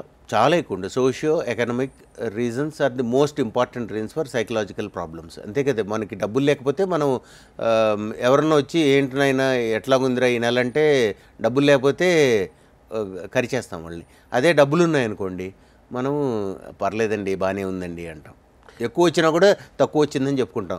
తక్కువ వచ్చిన వాడిని ఎలా ఉన్నామంటే వీడు చూడు నన్ను గేలి చేయడానికి అడిగాడు అనుకుంటాం. So it all plays a lot of psychological role. ఈ మధ్య డాక్టర్లు చాలామంది ఏం చెబుతున్నారంటే నాన్ వెజిటేరియన్ కంటే వెజిటేరియన్ కంపారిటివ్గా హెల్దీ, అంటే వెజిటేబుల్స్ తింటాము ఇలాగ మంచిది. నాన్ వెజిటేరియన్, ఫిష్ అటువంటి కొన్ని మంచివి, కానీ రెడ్ మీట్ అనేది చాలా డేంజరస్ అని చెప్పి చెబుతున్నారు కదా, అది కరెక్టేనా? అది vegetarian is healthy, non vegetarian is unhealthy అనేది కూడా ఒక అపోహ మాత్రమే. ఇది మాత్రం వెరీ క్లియర్గా చెప్పాలనుకుంటున్నాను. ఎందుకంటే మల్టిపుల్ ఐటమ్స్ని వెజిటేరియన్ తిని దాంట్లో మళ్ళీ ఆయిల్ వేసి అవి వేసి ఎక్కువ క్వాంటిటీ తిన్నాడు అనుకోండి, డెఫినెట్గా దట్ ఈస్ డేంజరస్. ఏ విధంగా కుక్ చేస్తున్నాడు, ఎంత మోతాదు తింటున్నాడు అనేదే key for the whole thing. Cholesterol వల్లనే హార్ట్ ప్రాబ్లమ్స్ వస్తాయా? కొలెస్ట్రాల్ కాకుండా వేరే ఇంకేమైనా ఉన్నాయా? చాలా ఉన్నాయి కదా. మాడిఫైబుల్ రిస్క్ ఫ్యాక్టర్స్ ఉంటాయి. అంటే షుగరు, బీపీ, కొలెస్ట్రాల్, వ్యాయామం లోపించటము, ఊబకాయము, ఇవన్నీ మనం మాడిఫైబుల్. నాన్ మాడిఫైబుల్ ఉంటాయి. పురుషుల్లో గుండె జబ్బు వచ్చేందుకు అవకాశం ఎక్కువ ఉంటుంది. వయసు పెరిగే కొద్దీ గుండె జబ్బు వచ్చేందుకు అవకాశం ఉంటుంది. మన తల్లిదండ్రులకు గుండె జబ్బు ఉంటే మనకు వచ్చే అవకాశం ఉంటుంది. ఇవన్నీ non modifiable risk factors. Modifiable అంటే ఒక మనిషి స్మోకింగ్ చేస్తాడు, వాడు స్మోకింగ్ ఆపేస్తే హార్ట్ అటాక్ రిస్క్ తగ్గిపోతుంది.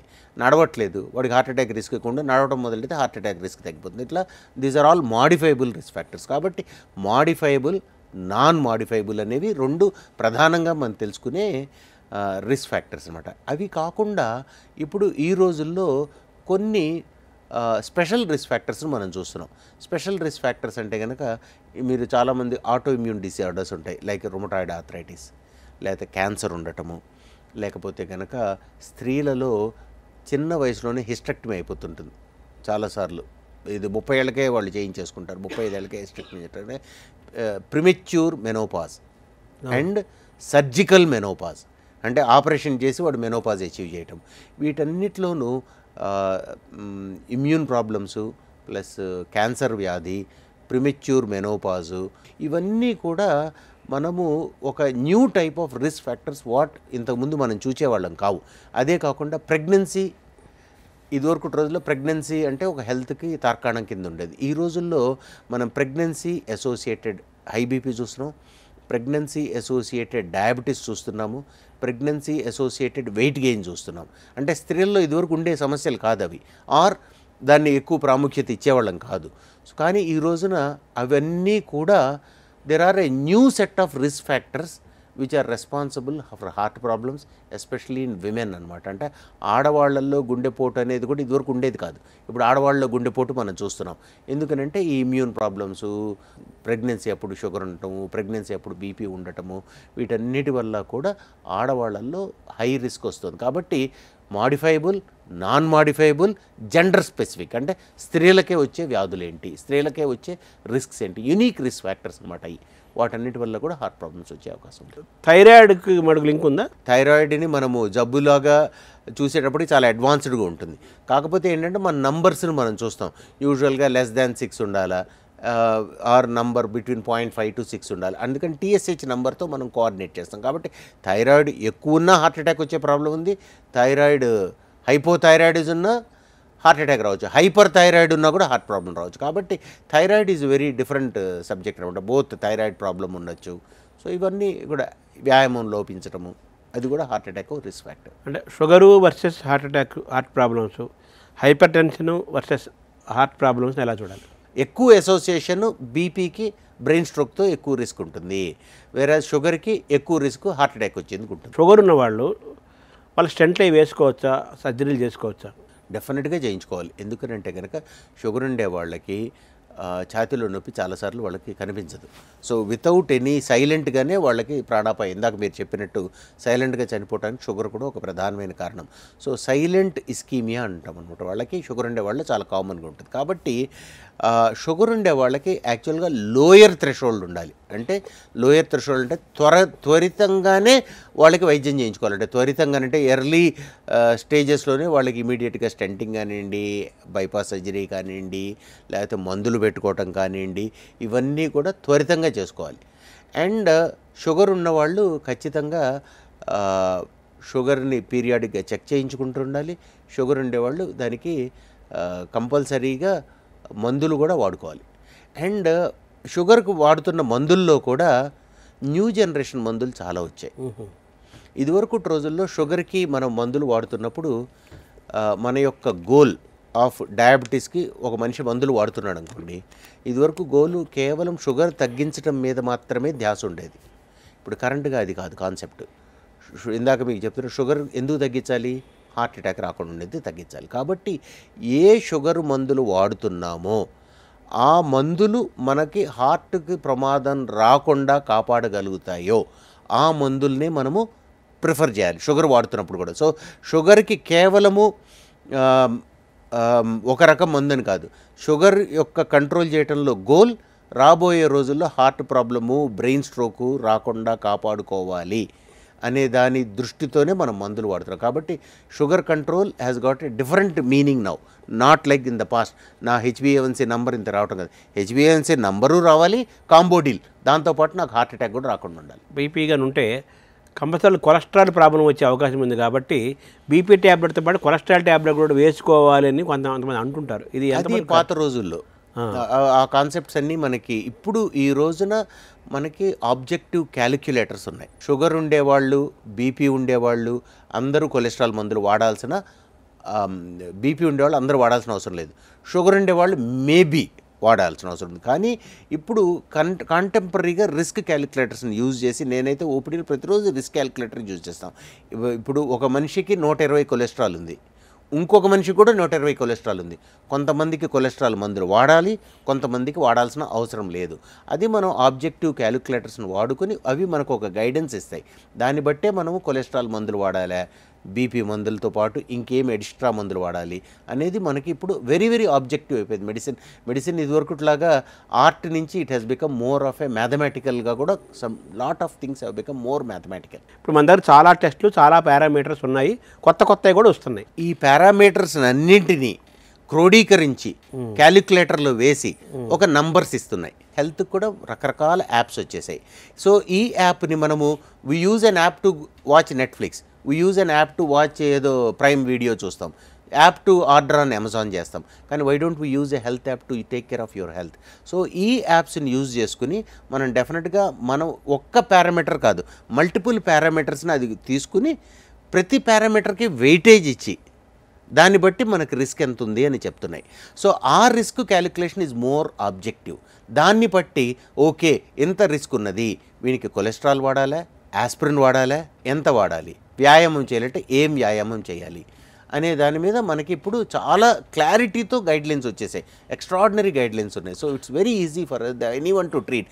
మెడిసిన్ ఇప్పుడు ఏఐ వచ్చేసి మెడిసిన్ చేస్తుంది అనుకోండి, డెఫినెట్గా ఇవన్నీ అది క్యాలిక్యులేట్ చేసి ఇచ్చేస్తుంది. అంటే ఈ క్యాలిక్యులేటర్ బట్టి నేను ఈ మందులు ఇస్తున్నాను అని చెప్పగలుగుతుంది. అది డాక్టర్ కనుక అప్డేట్ కాకపోతే they will be replaced. So check list ఇస్తుంది, అది చెక్ లిస్ట్ మనం ఇచ్చే నంబర్స్ని బట్టి క్యాలిక్యులేట్ చేసుకుని అదే ఇచ్చేస్తుంది మనకి. ఆ క్యాలిక్యులేటర్ మనం వాడాలి అనేది మన బుర్రకు తట్టాలి. మన బుర్రకు తట్టితే మనము మెషిన్ కంటే అహెడ్ ఉన్నాం, అది మనం బుర్రకు తట్టలేదంటే మెషిన్ కంటే వెనకబడిపోయినాం. సో ఇప్పుడు మీరు ఆర్టిఫిషియల్ ఇంటెలిజెన్స్ టాపిక్ తీసుకొచ్చారు. ఆర్టిఫిషియల్ ఇంటెలిజెన్స్, ఒరిజినల్ ఇంటెలిజెన్స్ అంటే హ్యూమన్ ఇంటెలిజెన్స్, టెక్నికల్ నోహౌ. అవును, ఈ మూడు కాంబినేషను ఏ డాక్టర్కి ఎక్కువ ఉందో అక్కడ అతని దగ్గర నుంచి మంచి డయాగ్నోసిస్, మంచి ట్రీట్మెంట్ ఖచ్చితంగా అసలు మొత్తం మారిపోతుంది మెడిసిన్. ఇవన్నీ వాడి దగ్గర కనుక నాలెడ్జ్ లేకపోతే కనుక వాడు ఈ మార్కెట్లో ఈ యొక్క సమాజంలో సర్వైవ్ కాలేడు. ఇప్పుడు మన పర్సంటేజ్ ఆఫ్ ఈ టెక్నికల్ నోహో ఈ కాంబినేషన్లో మనం ఎలా ఉన్నాం sir doctors? I think doctors are the last to adapt అండి. డాక్టర్స్ ఈ టెక్నికల్గా వస్తే కనుక ఇప్పటికి కూడా డాక్టర్స్ మనం ఒక ఈమెయిల్ పంపిస్తే ఎవరు ఓపెన్ కూడా చేయరు. So doctors are the last to adopt technology. కానీ డాక్టర్స్ అందరూ కూడా ఇప్పుడు కనుక ఇప్పుడు highest investments into health care are done by Google, they are done by Facebook and they are done by Elon Musk. So they are going to put so much of money into health care and they want to make it automated. కార్ను automate చేసినట్టే health కేర్ని కనుక automate చేస్తే కనుక doctors are the first to get hit. కాబట్టి doctors కూడా ఈ టెక్నాలజీని యూజ్ చేసుకుని how best I should go to the next level అనే దాని మీద మాత్రం వాళ్ళు 100% ఉండాలి. లేకపోతే మాత్రం that will be very very very challenging for them. Subject knowledge, technical knowledge, ఈ ఏఐని ఉపయోగించుకునే నాలెడ్జీ, ఈ కాంబినేషన్ కంపల్సరీగా ఉండాలి. ఇప్పుడు ఫర్ ఎగ్జాంపుల్ క్యాత్ ల్యాబ్లో రోబోట్ ఉంటుంది. సో నిష్ణాతులైన డాక్టర్స్ ఉంటారు. ఇటలీలో ఒకళ్ళు ఉంటారు, అమెరికాలో ఒకళ్ళు ఉంటారు, యూకేలో ఒకళ్ళు ఉంటారు, అట్లా రకరకాల కంట్రీస్లో బెస్ట్ డాక్టర్స్ ఉంటారు. వాడి యొక్క technical skill, how to move his hand, how to cut, how to do అనే దాన్ని అది మనం రోబోట్ ద్వారా చేసామనుకోండి, రోబోట్ మన యొక్క చేతి మూమెంట్స్, మన యొక్క రెస్పాన్స్, మన థింకింగు అన్నిటినీ క్యాప్చర్ చేస్తుంది. క్యాప్చర్ చేసి రాబోయే రోజుల్లో ఒక రఘు ఆల్గారిథం ఉంటుంది. అంటే రఘు ఎట్లా ఆలోచిస్తాడో వాడు కూడా అట్లా ఆలోచిస్తాడు. So we will be able to do 20 surgeries in a day instead of 2 surgeries per day because AI will allow you to do that అనమాట. You will be able to scale up your operations. ఇప్పుడు మీరు వాడుతున్నారా robotic surgery చేస్తున్నారా?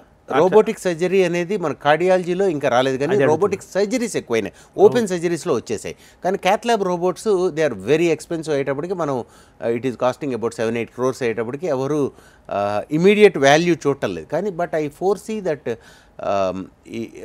అలా adapt చేసుకోకపోతే కనుక at least first you understand what is AI in your routine day to day working and from there you can build it up. Cardiological సర్జరీస్లో robotic surgeries అనేది ఇంకా ఇండియాలో కాస్ట్లీ ఎక్స్పెన్సివ్ కాబట్టి మనం వాడటం లేదు. అంటే క్యాపిటల్ ఎక్స్పెండిచర్ ఎక్కువ ఉన్నది, క్యాపిటల్ ఇన్వెస్ట్మెంట్ ఎక్కువ ఉన్నది. సో ఇన్వెస్ట్మెంట్ ఎక్కువ ఉండేటప్పటికి ఎవరైనా ఇన్వెస్ట్ చేసిన వాడు నాకు దాని రిటర్న్ ఏమొస్తుంది అంటాడు. నేను రోబోట్తో సర్జరీ చేస్తానని ఎక్కువ డబ్బులు ఇవ్వరు కదా. అక్కడే మనకిను వెస్టర్న్ కంట్రీస్ వాడు ఇన్వెస్ట్ చేస్తాడు, మనం ఇన్వెస్ట్ చేయలేక మనము వెనకబడుతున్నాం. సో వెస్టర్న్ కంట్రీస్లో it is very much available. Yes, it is available and it is growing also. మనకి హార్ట్ అటాక్ వస్తుందని సిమ్టమ్స్ మనకు ముందు సంకేతం ఎలా తెలుసుకోవాలి? వార్నింగ్ సైన్స్ అంటాం. గుండె దడ, ఆయాసము, ఛాతిలో నొప్పి ఇదివరకు లేకుండా గత వారం నుంచి 2 వారాల లోపల వచ్చి ఇదివరకు వాళ్ళు ఈజీగా చేయగలిగే పని ఈరోజు చేయలేకపోతే కనుక అది ఒక వార్నింగ్ సిగ్నల్ కింద మనం భావించాలి. చాలామంది యొక్క ప్రాబ్లమ్స్ని మనం గ్రహించగలుగుతాం. అంటే మనము బాడీ మనకి ఇచ్చే వార్నింగ్ సిగ్నల్ని మనకి వినే సమయము, వినే ఇంటెలిజెన్సు, వినే ఓపిక 3 ఉంటేనే అది పట్టుకోగలుగుతాడు. అవి 3 వాడు చాలా బిజీగా ఉంటారు అనుకోండి, ఒక వాళ్ళకి అది క్యాచ్ చేసి అంత సమయం కూడా లేదు, అది అర్థం చేసుకోలేని తెలివితేటలు లేవనుకోండి, అప్పుడు తెలుసుకోలేకపోతే. వీపు నొప్పికి హార్ట్ అటాక్ ఇంకేమైనా ఉందా? చాలా కామన్గా ఉంటుందండి. చాలామందికి వీపు నొప్పి, కడుపులో తిప్పినట్టు ఉండటము, వామిటింగ్స్ అంటే వాంతులు వస్తే కనుక చాలాసార్లు అది గుండె జబ్బు యొక్క లక్షణం కింద మనం భావించాలి. ఎప్పుడైతే వీపు నొప్పి వచ్చి కడుపులో తిప్పి వామిటింగ్ లాగా వస్తే కనుక అది డెఫినెట్గా అది మనము గుండెకి సంబంధించిన సమస్య కింద భావించాలి. దాన్ని ఏదో గ్యాస్ట్రైటిస్, ఎసిడిటీ అని అనుకోకూడదు. కాబట్టి సరే, ఇంకొకటి కూడా నేను ఇక్కడ మనం అందరికీ చెప్పాలి. సరే, వామిటింగ్ వచ్చింది, వాళ్ళు డాక్టర్ దగ్గరికి వెళ్ళారు. చాలామంది డాక్టర్స్ కూడా 100% నాలెడ్జబుల్గా ఉండాల్సిన అవసరం లేదు, ఉండలేరు కూడా. సో ఏం లేదు, నీకు అది గ్యాస్ట్రైటిసే, పడుకో అని చెప్తారు వాళ్ళు. కాకపోతే మనము ఒక పేషెంట్ కింద మనం ఒక వార్నింగ్ సిగ్నల్తో మనం డాక్టర్ గారి దగ్గరికి వెళ్ళినప్పుడు ఒక 2 పరీక్షలు అయితే ఖచ్చితంగా చేయించుకోమని నేను మీ ద్వారా ప్రజలందరికీ ఎడ్యుకేట్ చేస్తాను. మొదటిది ఈసీజీ తీయటం. అది సింపుల్ టెస్ట్. చాలాసార్లు ఈసీజీ నార్మల్గా ఉండొచ్చు, కానీ 2 ఈసీజీలు తీస్తే కనుక ఒక 80-90% మందిని పట్టుకోగలుగుతాం. రెండవది వచ్చేటప్పటికి మనము high sensitive troponin test. High sensitive troponin, not normal troponin. చాలాసార్లు ఏదో చిన్న ట్రోపోనిన్ చేస్తారు. High sensitive troponin it's not expensive. అది చేస్తే కనుక 2 సార్లు హై సెన్సిటివ్ ట్రోపోనిన్ నార్మల్ ఉండి 2 సార్లు కనుక మనకి ఈసీజీ నార్మల్గా ఉంటే కనుక ఐ థింక్ 99% మన హార్ట్ ప్రాబ్లం లేదు అని చెప్పగలుగుతాం. ఈ 2 పరీక్షలు చేయకుండా మనం డాక్టర్ దగ్గరికి వెళ్ళి ఆయన మన యొక్క బీపీనో పల్సో చూసేసి మన ఫేస్ చూసి నీకేమొస్తుంది హార్ట్ ప్రాబ్లం అంటే కనుక you are not doing a good job of yourself. Doctor good job చేయట్లేదు, మీ గురించి మీరు జాగ్రత్తలు తీసుకోవట్లేదు. కాబట్టి ఎవరైతే ఈ పరీక్షలు చేస్తామో ఈ రోజున ఈ పరీక్షలు వెనువెంటనే రిపోర్ట్ కూడా వచ్చే అవకాశం ఉంది. కాబట్టి నెక్స్ట్ ఒక హాఫ్ అన్ అవర్ 1 అవర్ హాస్పిటల్లోనే అబ్జర్వేషన్ ఉండి 2 సార్లు 1 గంట గ్యాప్లో హై సెన్సిటివ్ ట్రోపోనిన్ చేసుకుని అవి కనుక 2 నార్మల్గా ఉంటే కనుక హార్ట్ అటాక్ రాకుండా మనం ఈజీగా కాపాడుకోగలుగుతాం.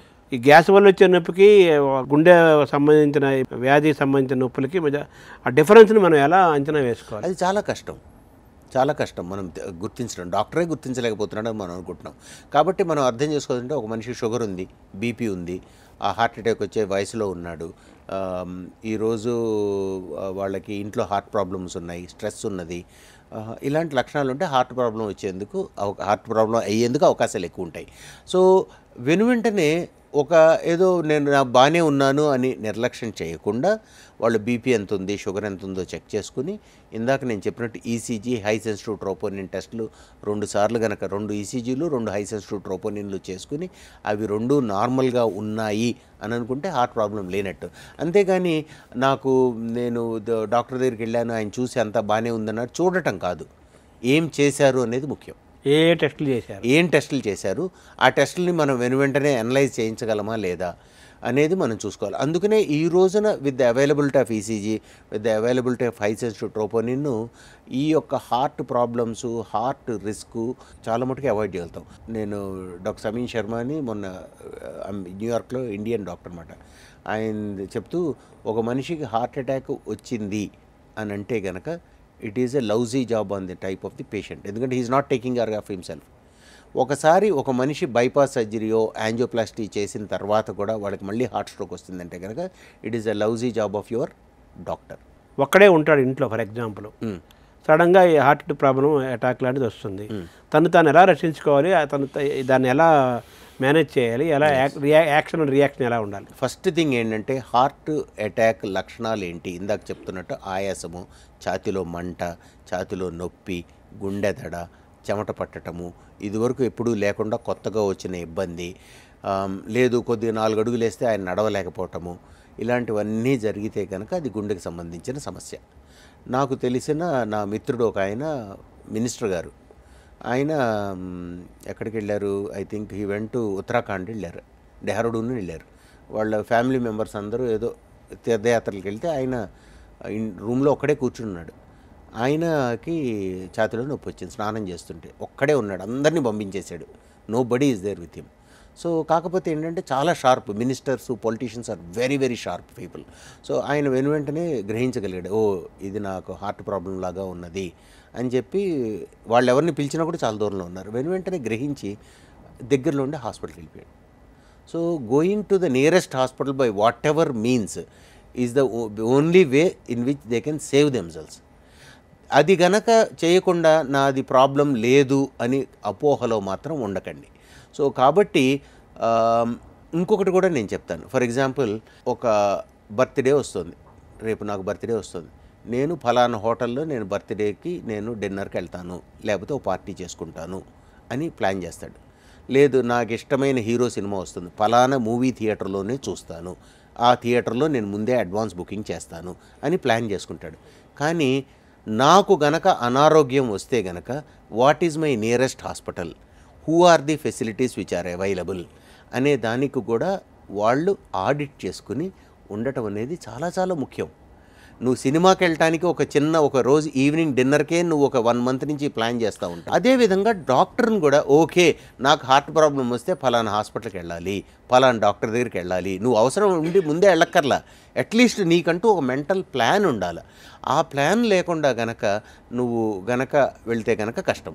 రెండోది ఏంటంటే, ఫస్ట్ థింగ్ ఏంటంటే దగ్గరలో ఉండే అట్లీస్ట్ ఒక నియరెస్ట్ మెడికల్ ఫెసిలిటీకి వెళ్ళి నువ్వు ఈ ఫండమెంటల్ టెస్టులు చేయగలిగే ఎబిలిటీ వాళ్ళ దగ్గర ఉంటే నువ్వు అవి చేయించుకుని తర్వాత నువ్వు నెక్స్ట్ స్టెప్ ఆఫ్ హాస్పిటల్కి వెళ్తామో ఏదో చేయాలి. కాబట్టి ఇంట్లో ఒక్కరే హార్ట్ ప్రాబ్లం ఉంటే అది నాకు రాదు, నాకు తప్పితే మిగతా వాళ్ళందరికీ వస్తుంది అనే అపోహలో ఉండకుండా ఈ లక్షణాలు ఉంటే హార్ట్ ప్రాబ్లం అయి ఉండొచ్చు, so better I should reach the hospital అని చెప్పి ఇందాక నేను ఒక మినిస్టర్ గారు చెప్తా ఉన్నా కదా, ఆయన ఒక్కడే ఉన్నాడు, వెంటనే దగ్గర హోటల్లో ఉన్నాడు, దిగేసి ఆటో ఎక్కి దగ్గర నియరెస్ట్ హాస్పిటల్కి వెళ్ళిపోయాడు. ఫస్ట్ వెళ్ళి అక్కడ పడుకుని నాకు ఛాతీ నొప్పి ఉంది, మీకేం ఉండదు సార్, కాదే నువ్వు నాకు హార్ట్ అటాక్ చూడు ఫస్ట్ ఈసీజీ అని చెప్పాడు. సో వెరీ షార్ప్నెస్, మనం కూడా దాని గురించి కొంత అవగాహన పెంచుకుని దాని గురించి ఒక ఇంటెలిజెన్స్తో ఉండాలి. నాకు తెలియదు, నాకెందుకు ఇవన్నీ అనుకుంటే కనుక then it is not wisdom, అంటే తెలివిగల వాళ్ళ లక్షణం కాదు. ఇంత టైంలోపు కానీ మన డాక్టర్ని సంప్రదిస్తే ఇది చేస్తే అతను మనం హ్యాపీగా అతను బయటపడగలుగుతాం. చాలా గోల్డెన్ అవర్ అంటారు కదా, అంటే మొదటి గంట, హార్ట్ అటాక్ వచ్చిన మొదటి గంట మాత్రమే 60 నిమిషాలు ఒక మనిషి ఛాతీ నొప్పితో హాస్పిటల్కి వెళ్ళాడు. వెళ్తే కనుక వెంటనే ఈసీజీ తీసి ఆ ఈసీజీని స్టడీ చేసి ఆ ఈసీజీ యొక్క ఒపీనియన్ ఏంటి అనేది చెప్పడానికి ఆ హాస్పిటల్కి మెట్రిక్ వచ్చి 10 మినిట్స్ మాత్రమే. వితిన్ 10 మినిట్స్ అది హార్ట్ అటాకా కాదా ఈసీజీ ప్రకారం అని చెప్పగలిగి ఉండాలి. సో అదేవిధంగా ఒకవేళ అతనికి ఏదన్నా బ్లడ్ థిన్నర్ కానీ ఒక క్లాట్ డిజాల్వింగ్ కానీ క్లాట్ బస్టర్ ఇంజెక్షన్ ఇవ్వాలనుకోండి, వితిన్ నెక్స్ట్ 10 మినిట్స్లో ఇచ్చేయాలి. సో వితిన్ 20 మినిట్స్ ఆ పేషెంట్కి ట్రీట్మెంట్ కంపల్సరీగా చేయాలి. ఒకవేళ 20 మినిట్స్ బదులు నువ్వు 30 మినిట్స్ తీసుకున్నావు, 40 మినిట్స్ తీసుకున్నావు అంటే కనుక you are not the right facility, number 1. Number 2, ఆ 10 మినిట్సే కదా మనకి లాస్ అయింది అనుకుంటాము, అది 10 మినిట్స్ కూడా ఇట్ ఇంక్రీజ్ ద మార్టాలిటీ. ఇందాక మీరు గోల్డెన్ అవర్ అడిగారు. చాలాసార్లు పేషెంట్స్ వస్తారు హాస్పిటల్కి వచ్చి, నాకు హార్ట్ అటాక్ అని మనం చెప్తాను డాక్టర్స్, సార్ నేను కొద్దిసేపు వెయిట్ చేసి నేను మా మామ వస్తాడు సార్, వచ్చిన తర్వాత మాట్లాడుతుంటాం. ప్రతి 10 నిమిషాలు డిలే అయ్యే కొద్దీ మార్టాలిటీ అంటే చనిపోయే అవకాశం డబుల్ అవుతుంది. అంటే ఫర్ ఎగ్జాంపుల్ ఒక మనిషి హార్ట్ అటాక్ వచ్చినప్పుడు 1 అవర్లో వచ్చాడండి, వచ్చినప్పుడు ఇమీడియట్గా మనం వైద్యం చేసాం, వాని యొక్క రిస్క్ ఈసీజీ తీసి మనం కావాల్సిన వైద్యం చేసాం, వితిన్ 15 మినిట్స్లో మనం చేస్తే కనుక రిస్క్ 2% ఉంటుంది. అదే 90 మినిట్స్ ఆర్ 60 మినిట్స్ బదులు 75 మినిట్సే, 15 నిమిషాలే కదా పెరిగింది, 15 నిమిషాలు కనుక పెరిగితే కనుక ఏదైతే రిస్క్ 2% ఉందో 5% అవుతుంది. అదే 75 నుంచి 90 నిమిషాలు వెళ్ళామనుకోండి, 5% బికమ్స్ 10%. ఇంకో 15 నిమిషాలు పెరిగితే 10% will become 20%. So the more the delay you do in treating these patients, ప్రతి 15 నిమిషాలకి ఆ కాంప్లికేషన్ రేట్ డబుల్ అవుతూ పోతూ ఉంటుంది. అంటే ఒక ఆ గంట కనుక లేట్ చేసాడు అనుకోండి, ఆల్మోస్ట్ 5% ఉండేది వాడికి 20% రిస్క్ అయిపోతుంది. So he has a very very high chance of death. Even successful treatment చేసినా వాళ్ళు చనిపోయేందుకు ఎక్కువ అవకాశం ఉంటుంది. సో కాబట్టి ద టైమ్ ఈజ్ మజిల్ అంటాం. ఇప్పుడు ఇందులో ఈ ట్రీట్మెంట్లో స్టెంట్లు వేయటం ఉంటుంది, అలాగే బైపాస్ చేయటం ఉంటుంది, యాంజియో అంటారు, ఇలా చాలా ఉన్నాయి కదా, ఇంజెక్షన్స్ ఇన్ని ఉన్నాయి కదా, ఇవన్నీ కూడా ఆ స్టేట్ని బట్టి నిర్ణయం తీసుకుంటారా? ఎస్, బైపాస్ సర్జరీ అనేది యూజువల్గా యాజ్ అన్ ఎమర్జెన్సీ చెయ్యం, only as a elective procedure, అంటే పేషెంట్ స్టేబుల్గా ఉన్నప్పుడు మాత్రమే చేస్తాం, ఎందుకంటే మేజర్ ప్రొసీజర్ కాబట్టి. సో వితిన్ ఫస్ట్ అవర్లో, ఇందాక మీరు అన్నట్టు గోల్డెన్ అవర్లో వచ్చాడనుకోండి, వాళ్ళకి కేవలం క్లాట్ బస్టర్ ఇంజెక్షన్ ఇచ్చినా కూడా యాంజియోప్లాస్టీతో స్టెంట్ చేస్తే ఎంత రెస్పాన్స్ వస్తుందో అంత రెస్పాన్స్ వితిన్ 1 అవర్ కనుక మనం ఇంజెక్షన్ ఇస్తే అంతే రెస్పాన్స్ వస్తుంది, ఈక్వలెంట్ అనమాట. బియాండ్ 1 అవర్ మాత్రమే angioplasty gets better, but beyond 12 hours after heart attack angioplasty కూడా దాని యొక్క అడ్వాంటేజ్ లూజ్ అవుతుంది. కాబట్టి ఫస్ట్ 1 అవర్లో injections are very good, possibly beyond 1 hour up to maximum of 12 hours is the angioplasty is better, but beyond 12 hours దాని యొక్క advantage of angioplasty is getting lost. కాబట్టి the early you get it treated, the best results you will get. అంటే 1, 2, 3, 4 order ఎలా చెప్పాలి సరే? First 1 hour injections, beyond 1 hour I think angioplasty and stenting is better. So multiple వెజల్స్లో blocks ఉండి వాళ్ళకి క్రానిక్గా అంటే ఎమర్జెన్సీలో కాకుండా ఎలెక్టివ్గా వస్తే కనుక వాళ్ళకి బైపాస్ అయ్యి. ఇప్పుడు మీరు ఈ వాల్స్ క్లియరెన్స్లో మీదంటూ ఒక ప్రత్యేకమైన పద్ధతి ఉన్నట్టుగా మీ మీ కొలీగ్ డాక్టర్స్ కూడా నాకు ఫ్రెండ్స్ కూడా చెప్పారు. అది ఏంటి సార్ దాని ప్రత్యేకత? అంటే ఇది ఇప్పుడు ఎప్పుడో 25 సంవత్సరాలు అయిపోయింది సార్ ఈ జర్నీలో. సో నేను ఫ్రాన్స్లో ట్రైన్ అయినప్పుడు చేతి ద్వారా యాంజియోగ్రఫీ చేస్తూ నేర్చుకున్నాం. అక్కడ త్రూ ద రిస్ట్ ద్వారా యాంజియోగ్రఫీ చేస్తాం. ఇదివరకు అంతా కూడా థై ద్వారా యాంజియోగ్రఫీ చేసేవాళ్ళం. సో ఎప్పుడన్నా కూడా మనం ఆ యొక్క టెక్నాలజీని, కొత్త టెక్నాలజీని ఇంట్రడ్యూస్ చేసినప్పుడు they'll be lot of resistance ఉంటుంది, చేతి ద్వారా చేయటం కష్టం అనేది. సో చేతి ద్వారా యాంజియోగ్రఫీ పరీక్షలు చేస్తే కనుక బ్లీడింగ్ కాంప్లికేషన్స్ ఉండవు, ఎర్లీగా ఇంటికి పంపించేస్తాము. ఇప్పుడు వెస్ట్రన్ కంట్రీస్లో కాదు, నా ప్రాక్టీస్లో కూడా చాలాసార్లు స్టెంట్ ఆపరేషన్ చేసేసినా కూడా సాయంకాలం కల్లా ఇంటికి పంపించేస్తున్నాం. So all these things are possible when we started doing through the hand. వేరేజ్ కాలి ద్వారా చేసినప్పుడు ఆ మనిషి పడుకునే ఉండాలి 6 నుంచి 12 గంటల పాటు. ఆ పడుకున్న తర్వాత కాలి దగ్గర బ్లీడింగ్ వచ్చే అవకాశం ఎక్కువ ఉంటుంది. చేయించుకున్న తర్వాత చాలా రోజులు తొడ దగ్గర నొప్పితో చాలా బాధపడే రిస్క్ ఉంటుంది. సో వీటన్నిటి దృష్ట్యా చేతి ద్వారా యాంజియోగ్రఫీ చేయటం అనేది మీరు చాలా సర్ప్రైజ్ అవుతారు. హార్ట్ అటాక్లో స్టెంట్ చేస్తే ఎట్లా బెనిఫిట్ ఉంటుందో అక్కడ తప్పితే మిగతా చోట్ల స్టెంటింగ్ వల్ల విపరీతమైన బెనిఫిట్ వస్తుంది. ఇంతమటికి ఎక్కడ ఏ స్టడీలోనూ చూపించాల. ఏ స్టడీలోనూ ఒక మనిషికి రక్తనాళాల్లో బ్లాక్స్ ఉంటే స్టెంటింగ్ వేస్తే కనుక వాడు ఎక్కువ రోజులు బతుకుతాడని except in the scenario of heart attack ఎప్పుడు చూపించాల. కానీ ఏ సినేరియోలో అయినా కూడా యాంజియోగ్రామ్ కానీ యాంజియోప్లాస్టీ చేస్తే చేతి ద్వారా యాంజియోప్లాస్టీ చేయటంతో మనము ప్రాణాలని కాపాడగలుగుతాం, అంటే మృత్యు సంభవించే అవకాశాలను కూడా తగ్గించగలుగుతాం అనేది ఓవర్ స్టడీస్లో మనం చూపించగలిగాం. కాబట్టి చేతి ద్వారా యాంజియోగ్రఫీ చేయటం అనేది ఇప్పుడు it has become a default mode ప్రపంచవ్యాప్తంగా. 25 years ago it was not a default mode. కొన్ని కంట్రీస్ ఎర్లీగా అడాప్ట్ అయినాయి, కొన్ని కంట్రీస్ లేట్గా అడాప్ట్ అయినాయి. కొంతమంది డాక్టర్స్ అడాప్ట్ చేసుకున్నారు. ఎవరైతే అడాప్ట్ చేసుకోలేదో వాళ్ళని సంఘమే అడాప్ట్ చేసుకునేటట్టు ప్రెషరైజ్ చేసింది. ఎందుకంటే దాంట్లో వాల్యూ ఉందని ఎప్పుడైతే కనుక పేషెంట్ బిలీవ్ అవుతాడో అప్పుడు డెఫినెట్గా అందరం అడాప్ట్ చేసుకోవాలి. ఇండియాలో ముఖ్యంగా ఆంధ్రప్రదేశ్లో ఇందులో మీరు one of the first doctors కదా ఇండియాలోనే సర్టన్లీ. ఎస్. తర్వాత ఆపరేషన్ లేకుండా ఈ వాల్ క్లియరెన్స్ కూడా మీరు చేస్తారట, దాన్ని ఎలా చూడాలి? అవును, ఆపరేషన్ లేకుండా ఇదివరకు మనం ఇప్పుడు గుండె రక్తనాళాల్లో బ్లాక్స్ వచ్చాయి. బ్లాక్స్కి ఫస్ట్లో బైపాస్ సర్జరీ ద్వారా బ్లాక్స్ని క్లియర్ చేసేవాళ్ళం. సో అదేవిధంగా గుండెకి సంబంధించిన వాల్వ్లో కూడా సమస్య ఉంటుంది. గుండెకి సంబంధించిన వాల్వ్ సమస్య ఉందనుకోండి, అప్పుడు మనం ఓపెన్ హార్ట్ సర్జరీ చేసి వాల్వ్ మార్చేవాళ్ళం. కానీ ఇప్పుడు కేవలం తొడ ద్వారా వెళ్ళి మనం ఏదైతే గుండెలో వాల్వ్ డ్యామేజ్ అయిపోయిందో ఆ వాల్వ్ అంటే కవాటం, ఆ కవాటం తీసి కొత్త కవాటం వేస్తున్నాం. అది TAVR అంటాం. అంటే అయోర్టిక్ కవాటం దెబ్బతింటే కొత్త అయోర్టిక్ కవాటం వేస్తాం. అట్లానే మైట్రల్ కవాటం దెబ్బతింది అనుకోండి, కొత్త మైట్రల్ కవాటం వేస్తున్నాం. సో ఇవి I think they are very great procedures in the scientific field అనమాట. ఎందుకనంటే కనుక ఒక మనిషి వాళ్ళ జీవన దీంట్లో చూస్తే కనుక హార్ట్ అటాక్ వచ్చేందుకు మన ఇండియాలో అయితే 40 to 60 years 65 years దాకా హార్ట్ అటాక్ ఆ ప్రాబ్లమ్స్ వచ్చే రిస్క్ హైయెస్ట్ ఉంటుంది. వెస్ట్రన్ కంట్రీస్లో అయితే కనుక 60 to 70 years మధ్యలో హార్ట్ అటాక్ వచ్చే రిస్క్ హైయెస్ట్ ఉంటుంది. ఇప్పుడు మనం వెరీ వెరీ ఎఫెక్టివ్గా హార్ట్ అటాక్కి, హార్ట్ బ్లాక్స్కి మనం స్టెంట్స్ కానివ్వండి, బైపాస్ సర్జరీస్ ద్వారా కానివ్వండి, ఆ మనిషి యొక్క లైఫ్ స్పాన్ డెఫినెట్గా ఒక 20 ఏళ్ళ పెంచగలిగాం. అందులో ఎటువంటి సందేహము లేదు. అంటే ఒక 50 ఏళ్ల మనిషి 70-75 ఏళ్ళ దాకా బతుకుతున్నాడు. సో 70-75 ఏళ్ళు వచ్చినప్పుడు వాళ్ళకి ఈ అయోర్టిక్ కవాటంలో సమస్యలు వస్తున్నాయి. ఈ అయోర్టిక్ కవాటంలో వచ్చే సమస్య 70 సంవత్సరాలు, కొంతమంది ఇండియాలో 65 సంవత్సరాలకి గమనిస్తున్నాం. వీళ్ళకి కనుక అయోర్టిక్ వాల్వ్ కనుక మార్చామనుకోండి, వితౌట్ ఆపరేషన్ కనుక మారిస్తే కనుక వాళ్ళకి ఇంకొక ఎక్స్ట్రా ఒక 15 years మనం ఎక్స్ట్రా లైఫ్ ఇస్తున్నాం. So who is 70 is going to hit 85 to 90 years of age. 70లో చేస్తే 85, 75లో చేస్తే 90 years దాకా ఉంటాయి. 90 years వచ్చేటప్పుడు మైట్రల్ కవాటం ఇబ్బందులు వస్తున్నాయి. ఎప్పుడైతే మనం మైట్రల్ కవాటాన్ని కూడా మనము మార్చగలుగుతామో వితౌట్ ఆపరేషన్, 90లో బైపాస్ సర్జరీ చేయడం కష్టం, చేస్తే కనుక వాళ్ళు యూజువల్గా 100, 105, 110 ఈజీగా లాగేయగలుగుతారు. That is what we are going to see in the field of medicine.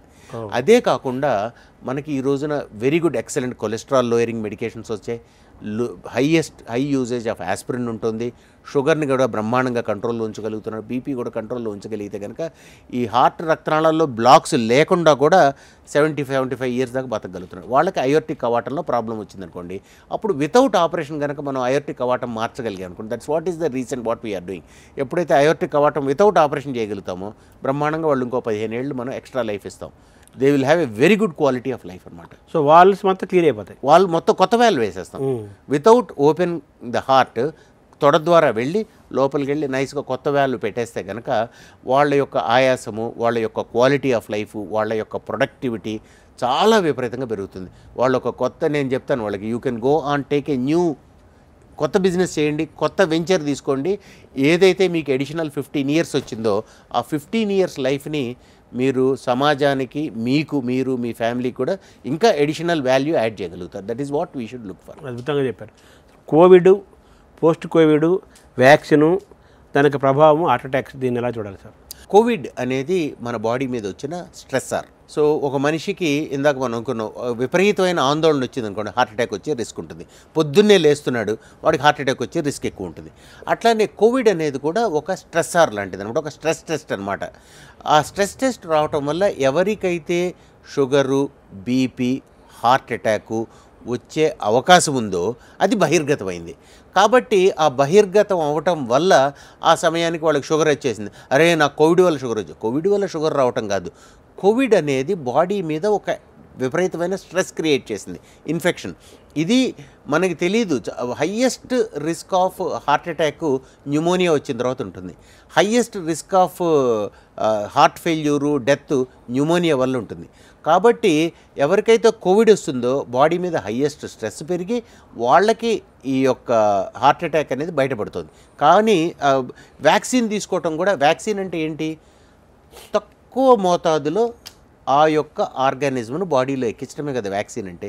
కాబట్టి ఒక మైనర్గా ఇప్పుడు ప్రతి వ్యాక్సిన్ తీసుకున్నప్పుడల్లా మనకి కొంత జ్వరం వస్తుంది, 1-2 రోజులు కొద్దిగా ఒంట్లో నలతగా ఉంటుంది. మనకు ఆల్రెడీ వల్నరబుల్గా ఉంది, ఆల్రెడీ మన షుగర్ ఎక్కువ ఉన్నది, లేకపోతే మనకి హార్ట్ అటాక్ వచ్చే రిస్క్ ఎక్కువ ఉంది అనుకోండి, ఆ నలతతో మళ్ళీ మనకి హార్ట్ అటాక్ వచ్చే రిస్క్ ఉంటుంది. కాబట్టి వ్యాక్సిన్ వల్ల హార్ట్ ప్రాబ్లం వచ్చింది కాదు, లేదా కోవిడ్ వల్ల హార్ట్ ప్రాబ్లం రావటం కాదు. కోవిడ్ వల్ల బాడీ ఒక స్ట్రెస్ టెస్ట్ లాగా వెళ్ళి అది బహిర్గతమైంది. బహిర్గతం అవటం వల్ల మనం వీఆర్ థింకింగ్ నేను స్ట్రెస్ టెస్ట్ చేసినందువల్ల హార్ట్ అటాక్ వచ్చింది కాదు. స్ట్రెస్ టెస్ట్ మన హార్ట్ అటాక్ని బహిర్గతం చేస్తుంది. కోవిడ్ కూడా హార్ట్ అటాక్ని బహిర్గతం చేస్తుంది. అదే post Covid effect. Post Covid అనేది డెఫినెట్గా ఒక ఒంట్లో నలతగా ఉండటము, కొంతమందికి ఇట్స్ నాట్ లైక్ జస్ట్ ఒక శరీరంలోనే మనకు ఇల్ హెల్త్ అనేది, it is not just a physical ailment. There is a lot of psychological overlay also దాని మీద ఉంటుంది. మనకి ఎవరి మీద కోపం వచ్చింది అనుకోండి, ఏమంటాం, నాకు ఒంట్లో బాగాలేదురా అంటాం, అంతేగాని నీ మీద కోపం వచ్చిందని చెప్పాం. సరే, బీపీ వేరు కోపం వేరు కదా. బీపీ వేరు కోపం వేరు. కోపం అని ఎవరని చెప్పం, నీ మీద నాకు విపరీతమైన కోపం వచ్చింది, నాకు ఒంట్లో బాగాలేదే, నేను నీతో మాట్లాడినంటాం. నేను నీతో మాట్లాడిన కూడా చెప్పను, నాకు ఒంట్లో బాగాలేదు నీతో మాట్లాడనని చెప్తాం. So that is the usual response what we take up. అట్లానే ఎవరికైతే ఇల్ హెల్త్ ఉంటుందో ఆ ఇల్ హెల్త్ ఈ కోవిడ్లో బయటపడుతుంది. ఆ బయటపడటం అనేది ఒక బయటికి ఆ స్ట్రెస్ వల్ల బయటకు వచ్చిన రెస్పాన్స్ తప్పితే it is not a direct 1-to-1 relationship కాదు. కోపం, కొంతమంది కోపం ఎక్కువ ఉంటుంది, కొంతమంది షార్ట్ టెంపర్ ఉంటుంది. అవును, ఈ కోపం వాళ్ళకి బీపీ, హార్ట్ ప్రాబ్లమ్స్ వచ్చే అవకాశం ఉంటుందా? దీన్ని ఎలా చూడాలి? ఎమోషనల్ స్ట్రెస్, కోపం అవ్వచ్చు, ఆనందం అవ్వచ్చు, దుఃఖం అవ్వచ్చు, ఏదైనా కూడా ఎక్కువ ఉంటే కనుక డెఫినెట్గా ఆబ్వియస్గా హార్మోన్స్ సర్జ్ ఉంటుంది, డెఫినెట్గా హార్ట్ ప్రాబ్లమ్స్ వచ్చే అవకాశం ఉంటుంది. దుఃఖం కావచ్చు, కోపం కావచ్చు, ఏదైనా కావచ్చు, భావోద్వేగాలు అనుకోవచ్చు. అదే భావోద్వేగము ఇన్నేట్ ఉండొచ్చు, బయట నుంచి కొకైన్ ఉండొచ్చు. సో ఒక మనిషి ఒక సబ్స్టెన్స్ అబ్యూజ్ ఉందనుకోండి, వాళ్ళు కూడా బయట నుంచి భావోద్వేగం కోసమే వాళ్ళు మందులు తీసుకుంటారు, దానివల్ల వాళ్ళకి హార్ట్ అటాక్ ప్రేరేపితం అవుతుంది. అందుకని ఇప్పుడు ఈ రోజుల్లో యంగ్ పీపుల్లో హార్ట్ అటాక్ వస్తే నేను ప్రతి మనిషికి I do a substance abuse test. ఎందుకనంటే వాళ్ళకి తెలియదు, చాలాసార్లు తీసుకుంటున్నామని కూడా తెలియదు. సో ఆ విధంగా మనకి ఈవెన్ గైడ్ లైన్స్ కూడా ఇప్పుడు ఖచ్చితంగా రికమెండ్ చేస్తూ ఉన్నాయి, సబ్స్టెన్స్ అబ్యూస్ కోసం చెక్ చేయాలి.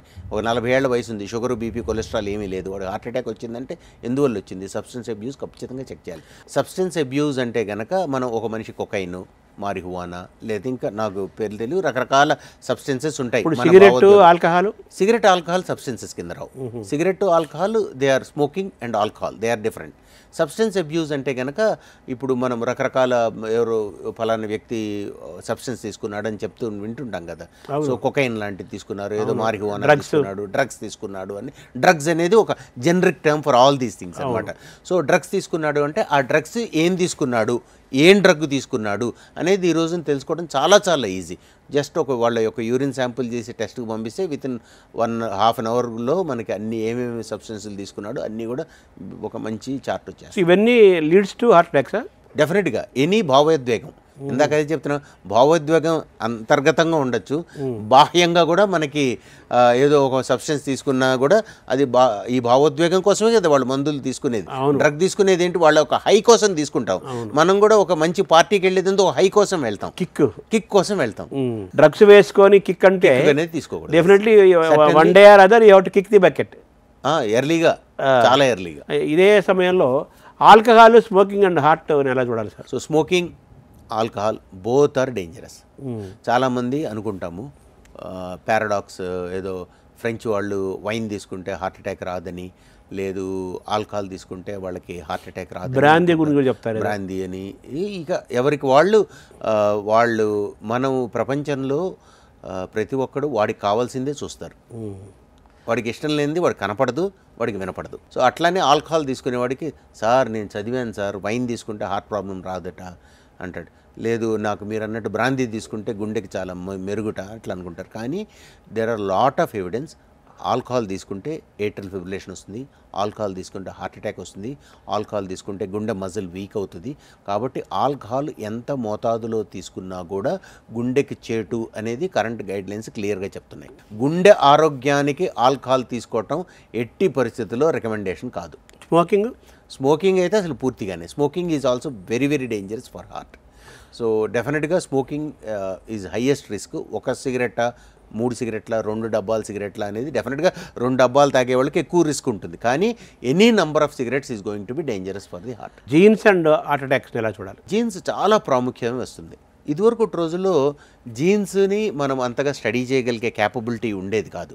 కానీ ఇప్పుడు ప్రతి జబ్బుకి మనం జెనెటిక్ బేసిస్ చూడగలుగుతున్న క్యాపబిలిటీకి, ఐ డోంట్ సే కంప్లీట్గా రీచ్ అయ్యామని కాదు, అది రీచ్ అవ్వడానికి ఎంతో దూరంలో లేదు. కాబట్టి జెనెటిక్ అబ్నార్మాలిటీసు మనకి ఇండియాలో పాలిజెనిక్ రిస్క్ స్కోర్ అని ఒకటే జీన్ కాదు, ఇందాక చెప్పినట్టు ఒక కలగోరు గంప లాంటి ఒక 500 జీన్స్ ఉంటాయి.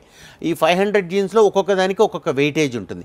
అవన్నిటినీ కలిపి మనం పాలిజెనిక్ రిస్క్ స్కోర్ అని మనం ఎస్పెషలీ సౌత్ ఏషియన్స్లో పాలిజెనిక్ రిస్క్ స్కోర్ ఎస్టిమేట్ చేసి వాళ్ళకి రిస్క్ ఎక్కువ ఉంటుందా తక్కువ ఉంటుందా చెప్పాలి. కానీ మీరు ఆల్రెడీ ఒక హార్ట్ అటాక్ వచ్చేసింది, వాడి జెనెటిక్ రిస్క్ స్కోర్ చేస్తే ఉపయోగం ఏముంటుంది అని మనం అనుకోవచ్చు. కానీ జీన్స్ వల్ల ఫ్యామిలీలో మిగతా మెంబర్స్కి హార్ట్ ప్రాబ్లం వచ్చే అవకాశం ఉంటుంది. కాబట్టి మిగతా ఫ్యామిలీ మెంబర్స్కి కూడా ఆ జీన్స్ని మనం టెస్ట్ చేసి ఈ జీను ఆ జీను మ్యాచ్ అవుతుంటే కనుక వాళ్ళు అట్లీస్ట్ సమ్ ప్రికాషనరీ మెజర్స్ తీసుకోగలుగుతారు. అది మొదటిది. రెండో జెనెటిక్ రిస్క్ వచ్చేప్పుడు ఇందాక మనం చెప్పుకుంటే కొలెస్ట్రాల్కి very very strong gene risk ఉంటుంది. దాంట్లో భారతదేశంలో very common to see familial hypercholesterolemia, అంటే హై లెవెల్స్ ఆఫ్ కొలెస్ట్రాల్ భారతీయుల్లో చాలా ఎక్కువ ఉంటాయి. దానికి కూడా జెనెటిక్ బేసిస్ ఎక్కువ ఉంది. అందుకని ఫెమిలియల్ హైపర్ కొలెస్ట్రాలీమియా జీన్ ప్యాటర్న్ కూడా చెక్ చేసుకుంటూ ఉంటాం. దానికి కూడా ఆబ్జెక్టివ్ స్కోర్స్ వచ్చాయి. రెండోది.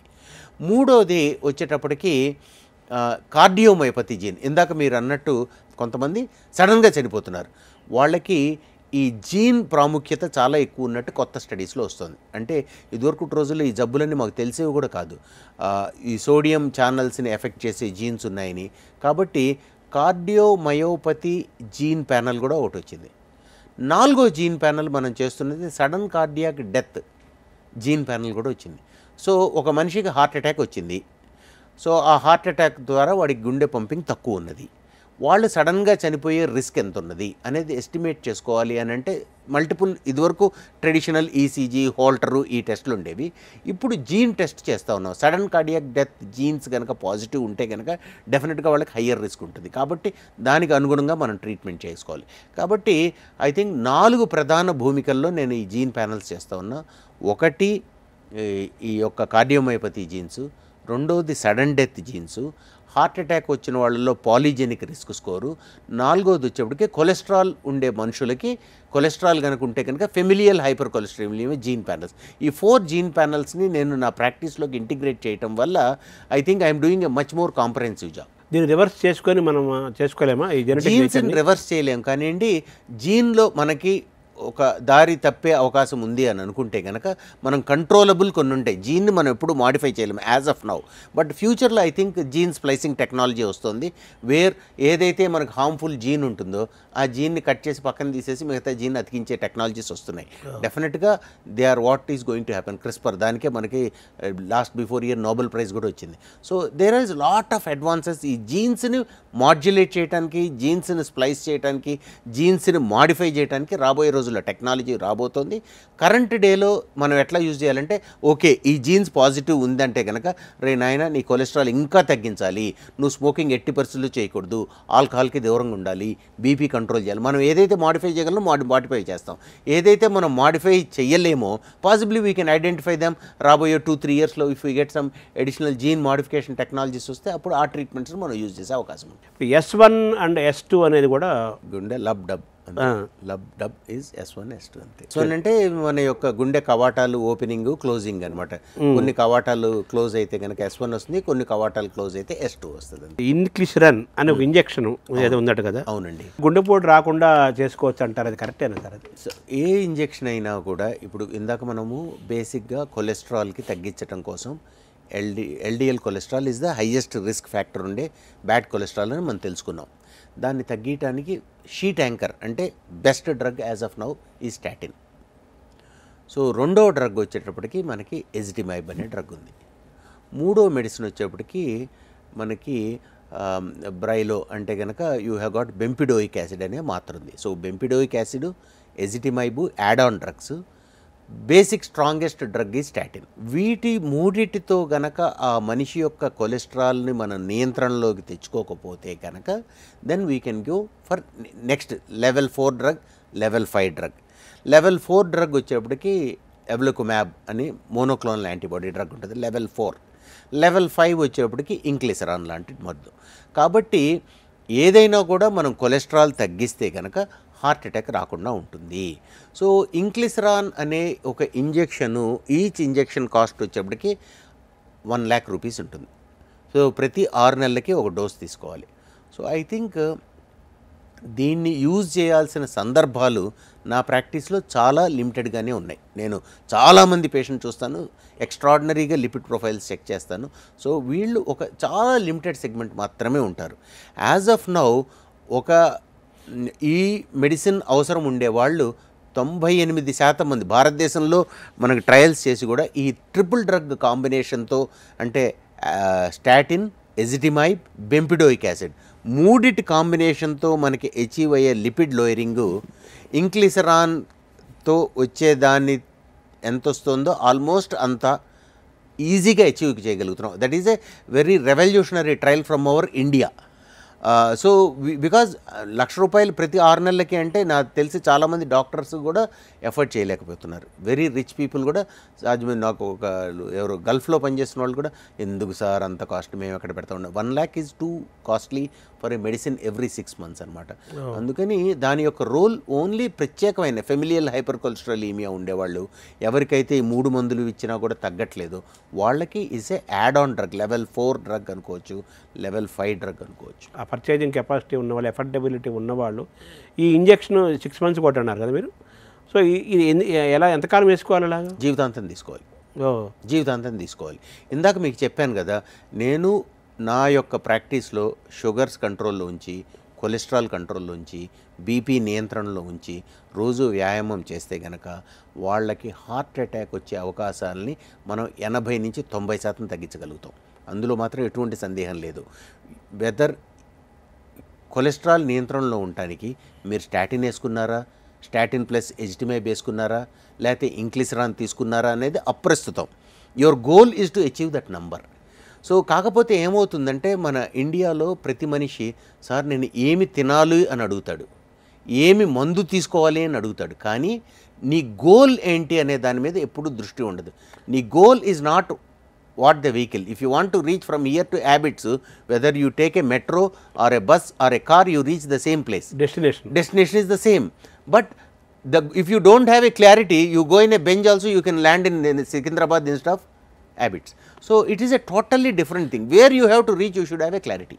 ఒక సీనియర్ మోస్ట్ కార్డియాలజిస్ట్గా, ఇంటర్నేషనల్ కార్డియాలజీ చాలా ఎక్స్పర్ట్గా, ఆయన ఒక ప్రయోగాలు చేసిన వ్యక్తిగా, ఇంకా రీసెర్చ్ కూడా చేస్తున్నారు మీరు. నాకు అర్థమవుతుంది మిమ్మల్ని చూస్తుంటే, వింటుంటే.